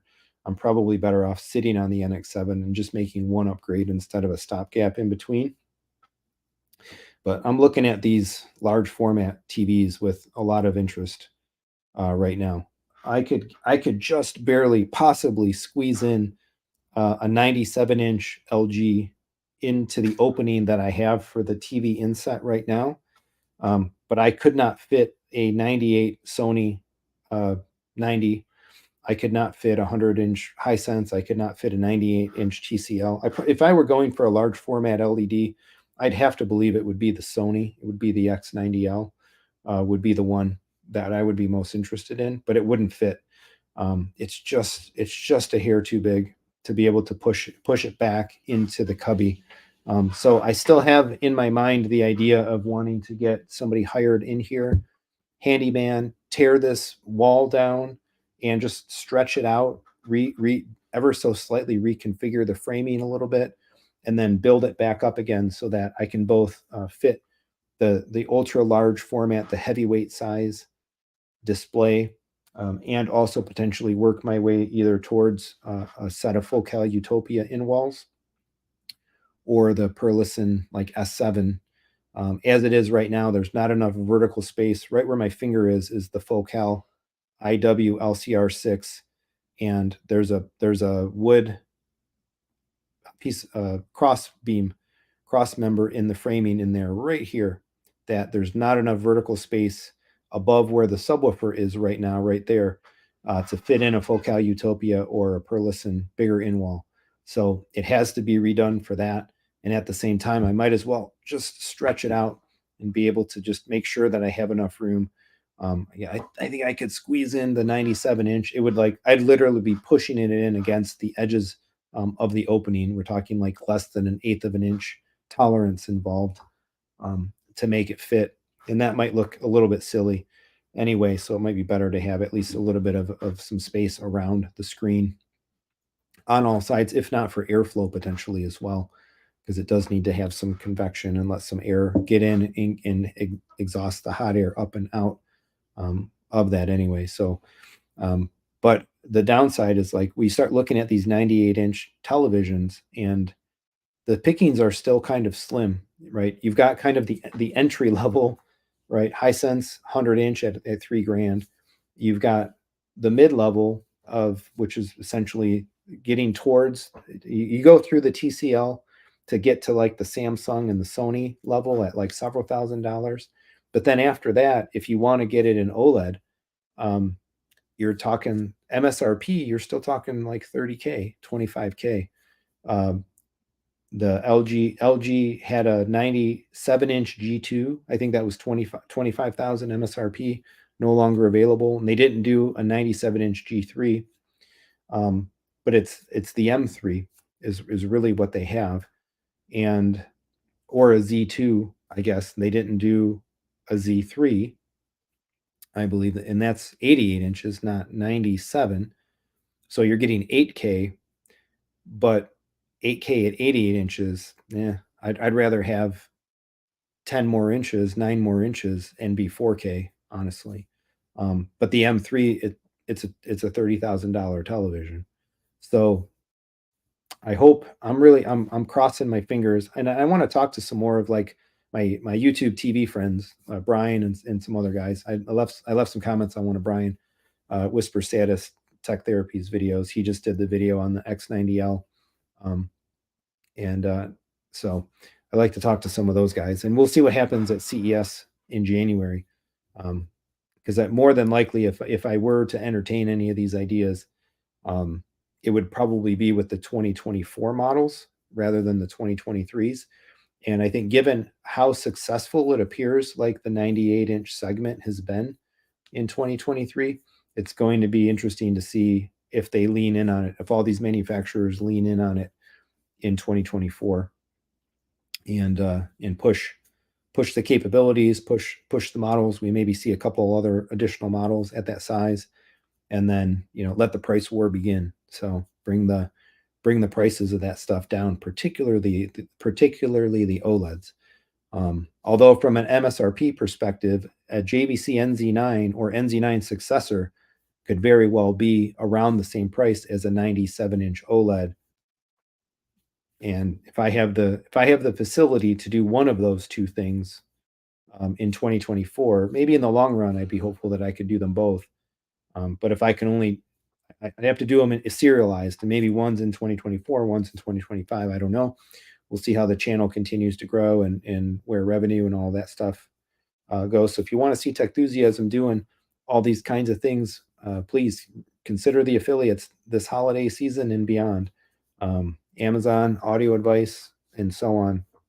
Please use my friends and my business partners, because it's by virtue of the channel that I'll get to do these things and get to share them with all of you. I'd really love to be able to do this rebuild project next year and get the bigger TV in there and step up even on those speakers and all that stuff, and be able to talk about it and cover it and hopefully give people information they need to be able to follow suit, and do some similar things in their spaces, even if you're not looking at the same level of equipment. I still think like this build out, the stuff behind the TV, the inset, the architectural speakers, like it is just absolutely a wonderful way to go for a living room AV setup. I think it's really worked wonders, even though I definitely got some of it wrong for the long run, leading me to need to rejigger it a little bit. But that's, can't predict everything about the future and the way things would have where they were going and where they've gone. It was 10 years ago, 11 years ago that we designed what we designed, 10 years ago that it was built, and it served us really well. But now the scale of everything is just kind of ramped up. a little bit more. So that's what I'm hopeful for. I'll be definitely watching CES, watching all my YouTube TV coverage, friends, and yeah, we'll see what the new year has in store there. But in the meantime, again, if someone is interested at the right price, um, NX7, Arendal 1723s and stuff are available. So that I think we'll probably wind it down a little bit here. If anybody has any last questions, comments, feel free to drop them in. And I'm sore. I actually hit the gym really hard Monday and Tuesday. Did a push and did a pull upper body. It's been a while since I've had a really good lift, and I'm feeling it, feeling it all through the muscles. Love it. Love that feeling though. Yeah. So otherwise, coming to the channel, should be knocking out hopefully some good videos between now and the end of the year. Again, talking about some of these like HDMI splitting distribution type things. I really want to show one of the coolest aspects of PC gaming in the scope screen theater that you can do on a PC that you really can't do on a console. That just makes it like next level. So I'll probably knock that out. Still want to do a little bit of like get back on actually some Kaleidoscape videos. It's been a little while since I've done much in the wake of Kaleidoscape, given the Apple tvOS 17.2 beta features and stuff like that. That's been a bit of a focus lately, and of course all this audio gear that's been coming through. I still need to knock out like really a concerted SB16 video review. So that itself will be coming as well. Thumbs up. I really like it. I think it's a great subwoofer. And then yeah, I think my other thought would be to do like some final room tour, long form room tour update videos. The last, say, full length edited room tour videos that I did were mid 2022. So it's been a minute, and I think I'll finish up the year with some very detailed tour videos, and then wrap up with what I liked best this year, things that I was happiest with, decisions and stuff like that. So, and in the meantime, I am intending to continue what I'm calling the micro vlog. I think I'm really onto something interesting with those. I did put out the poll asking the channel community, like, do you like them? Do you hate them? Or do you think they need some work? And 80%, there's a pretty good amount of responses, I think, that came in on those. 80% were positive to them. A few folks, of course, didn't like them, which I understand. I get the fact that like some people just don't like vertical short form video. Um, but the reality is, it's part of the YouTube ecosystem, and trying to grow the footprint of the channel and invite more folks into the community. I think they work very well to help do that. But even more importantly than that, I think they really help. They give a format to engage better, where I've been able to knock out a bunch of these like mini vlogs, one after the other, have like kind of just something to say almost every single day, without compromising doing the podcast or compromising doing edited videos as well, focused on like Mondays and Fridays. So it really is an additive thing.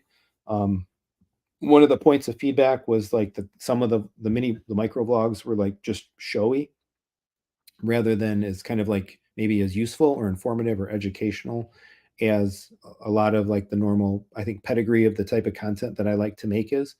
And that's absolutely completely valid feedback. I very, very purposefully made the first several vlogs be like, here's what I've got kind of thing, just because I was treating it as like a jumping on point, maybe for some folks that may be discovering the channel, or folks that may be discovering the series, and then who knows, maybe wanted to go back to the beginning and watch them. So I wanted to very purposefully make the first handful of them like be this is what I've got videos. And now we're over that. So each of the ones coming, the next ones that I've made, are just like these day to day, like I'm tinkering with this. Let's throw out a minute of thought about it. So some of the things that I talked about tonight will be in the next couple of micro vlogs coming as well. So there is a little bit of a disconnect in the real timeness of those compared to some of the other conversations that I'm able to have in like long form lives and stuff like this. But I'm having fun. I think they're fun to make. They're very, very easy to do. And again, I think they're really additive to the content. So if anybody has any thoughts on how to further leverage those, um, let me know. I appreciate all of the constructive feedback and all of that. Christian's Foot says, "Congrats on the new amps." Yeah, yeah. Do you hear any difference? So I mused on this a little bit last week, but suffice to say, yes, I think I did. Especially when I first fired up the N80s, like things sounded different to me. There, I have to believe that there was a different tonality involved, and I don't know. I could be speaking out of the wrong end or whatever. I could be speaking completely with like false placebo, um, uh, a veil of that over me. But like at first, quite honestly, my room sounded off. I thought, and that goes for both of them. The living room when I first put the 23 in, and even the first time I fired up a couple of demo scenes in the theater, particularly more the living room because I use that on more of like a nightly basis.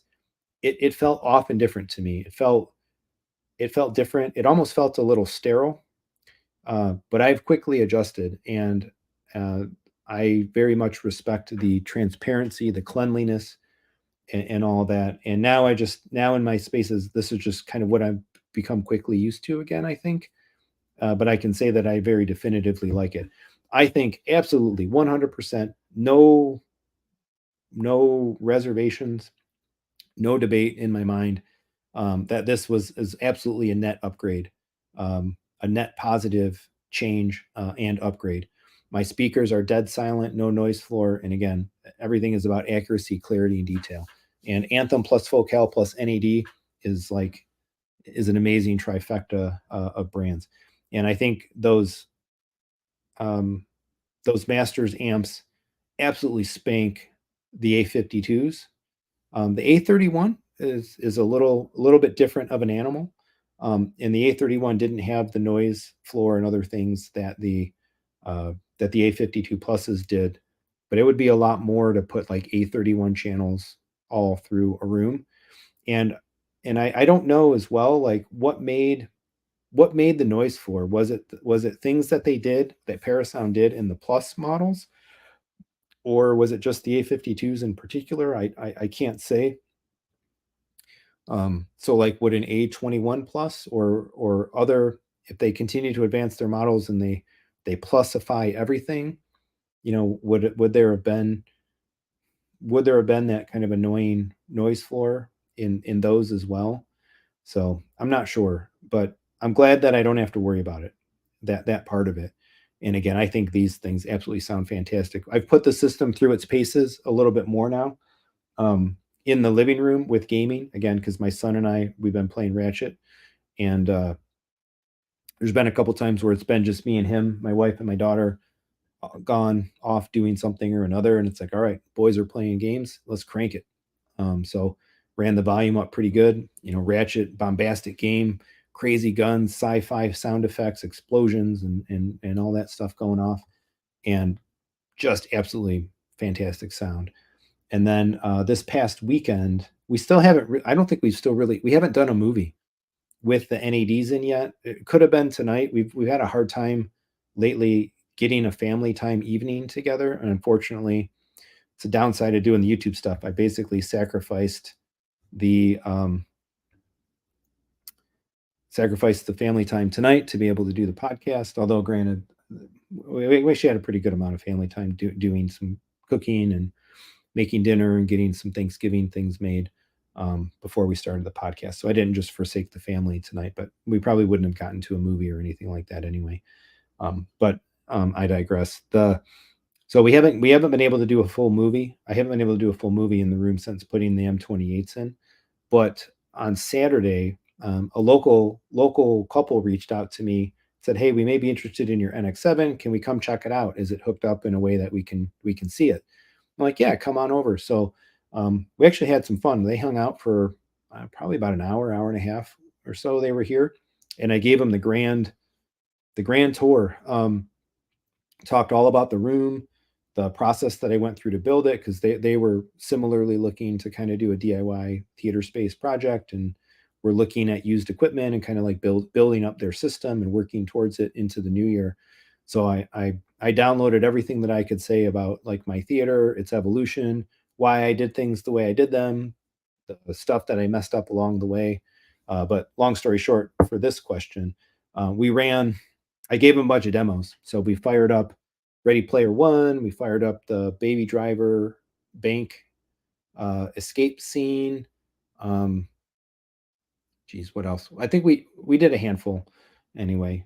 So a lot of the usual ones. Oh, they wanted to do Dune, the latest, or the new Dune movie, newest Dune movie, where the like sandworms come out and they're trying to they land in the copter or whatever, and they're trying to get away from the sandworms.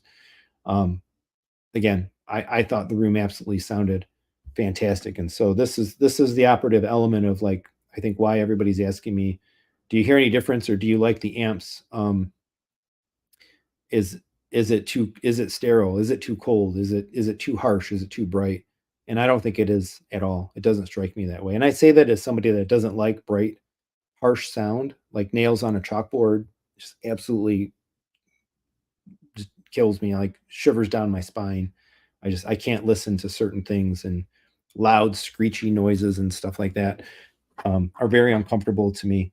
And I'm feeling really good about the way that the rooms are sounding. And then you layer on top of that the silent noise floor, and just I think the NAD move was fantastic. I can't see stepping away back to something else with how good these things are performing. I can't recommend them enough, and I do feel it was a great net positive move um, from the Parasound. And now we've got amps that run cooler, smaller form factor, easier to manage, and all that on top of it. So super net benefits.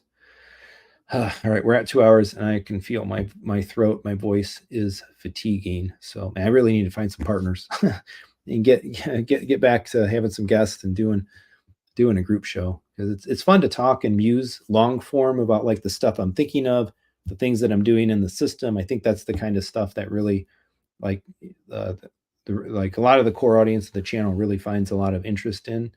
I'm able, thankfully, Thanksgiving time, thankfully able to have done a lot of stuff and do a lot of things around, um, around home theater, around this hobby. I've got both of these rooms that I'm able to kind of play in, representing, both the full on dedicated multi-channel home theater, as well as still like the premium, um, two-channel HiFi like living room experience. So I'm thankful, um, to be able to do that. But and I love talking about it.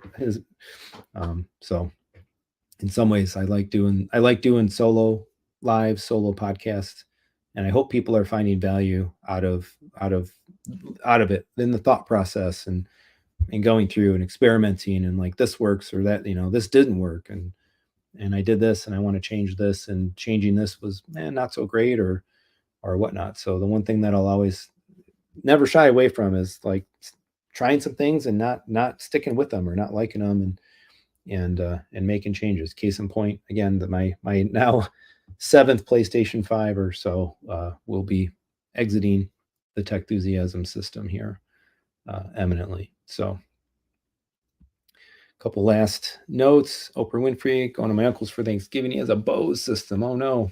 Well, we probably only watching football or something, right? So be it. My daughter cracks me up going back a while. Um, she's a little bit more of like the movie fan along with me in the household, and she's commented to me a number of times over the years how like going to a friend's house or whatever is like, yeah, they want to watch a movie. I'm like, I don't want to watch movies at my friend's house. I'm like, yep, nor should you, nor should you want to. Um, Couple other happy Thanksgivings. Thanks, Julius. Thanks, Easy HT Tech. Awesome. All right, make this the last question. I think Christian's Foot. How do you find in ceiling speakers? I didn't like them. Well, it depends what your question is, though. Do you mean in-ceiling Atmos speakers, or do you mean in-ceiling speakers in general? So if you want to drop a quick clarification in there, I guess I can just answer both. From an Atmos perspective, I know there's plenty of other conjecture or discussion about like heights versus tops for Atmos, and I have to say I prefer tops rather than heights. But it looks like, yeah, okay, yeah, for speakers. Oh no, for heights, yeah. Well, in ceiling versus on ceiling. I'm not fully following. I guess I'm not fully following the question. I've had them both in my theater. I had heights that were bookshelves on arms that were coming out of the walls at the front edge and the back edge of the room, and now I have tops more directly overhead with the in ceiling speakers. I think in ceiling to me is better. I like having the speakers directly over and around the seating area, along with the bed layer surrounding you versus the heights further away. Um, so I think it works better that way, quite honestly. In my living room, I actually did have a lot of speakers, regular speakers and stuff like that, in the ceiling, and that was terrible. Um, Speakers that belong down at a bed layer uh, do not belong. Um, do not belong in the ceiling to me. This line of space above the television used to hold my LCR speakers, one, and one, and then all of my side and rear surrounds and my Atmos speakers were all above the couch in the ceiling. And that was just terrible, terrible advice. I followed actually what Triad recommended, talking to them in some of their texts about using their speakers, and that was the configuration that they recommended, and it was a bad idea. I'm happier with the 2.2 system than I am with surround, having all of those miasma of speakers convoluted together, up up in the ceiling. But for Atmos, I like it. I think I much prefer having the speakers overhead than the heights. Maybe because for many years, several years, I had LCRs essentially in a position where height speakers in an Atmos configuration technically belonged. Granted, I did that before we even knew what Atmos was. Um, and so maybe I grew enough to not like that I I have the preferences that I have. So that was my roadmap. Take it with a grain of salt. Way too off axis. I have all the degrees right. Yeah, I don't know. To me, like overhead is about like when it rains in an Atmos. The environment you should hear it sound like it raining down on you, and it does with I think better with the top than with the height. When a helicopter flies over or something, or missile shoots over you, right? You should hear that up above you. And to me, I don't know. I feel like heights don't do that the same way that a top does. But your specific room details and configuration could play a big part in that as well. All right, that's it. My voice is done. It's 11:08, and I want to go chill on the couch, hopefully with my wife for a little while. Maybe watch a Better Call Saul. Hopefully, if I can get her back down here. Trying to work our way through the last season of Better Call Saul. And then, yeah, Thanksgiving tomorrow, Christmas tree cutting time, and a big weekend ahead. Hopefully, some comic book shopping as well. Oh, I got something big brewing in the comic. I should have a comic book channel. Seriously, like I got something big brewing in the comic book dimension. Um, that's pretty exciting, and some other things. So, got a big weekend ahead. Hope that everybody out there has an absolutely fantastic Thanksgiving and you're able to enjoy it with all the right folks in your life. Um, do some shopping, use the affiliates, not too proud to beg. Amazon is there.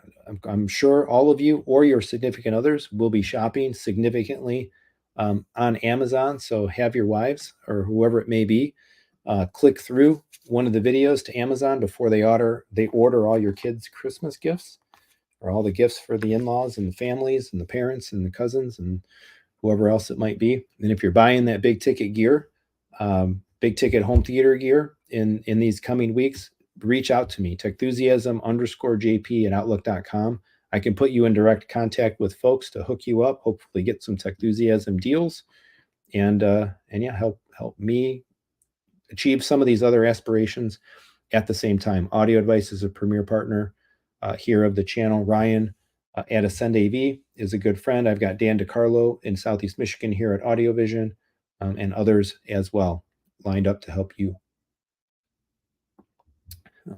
If you're buying those Kaleidoscapes, man, too, let me know. I'm always curious to know what people get. So stay tuned to the channel, stay tuned to the micro vlogs, and we'll be back real soon. Thanks so much for coming out, spending some time, and all of that. Yeah, thanks so much for watching, coming back for more home theater discussion and fun.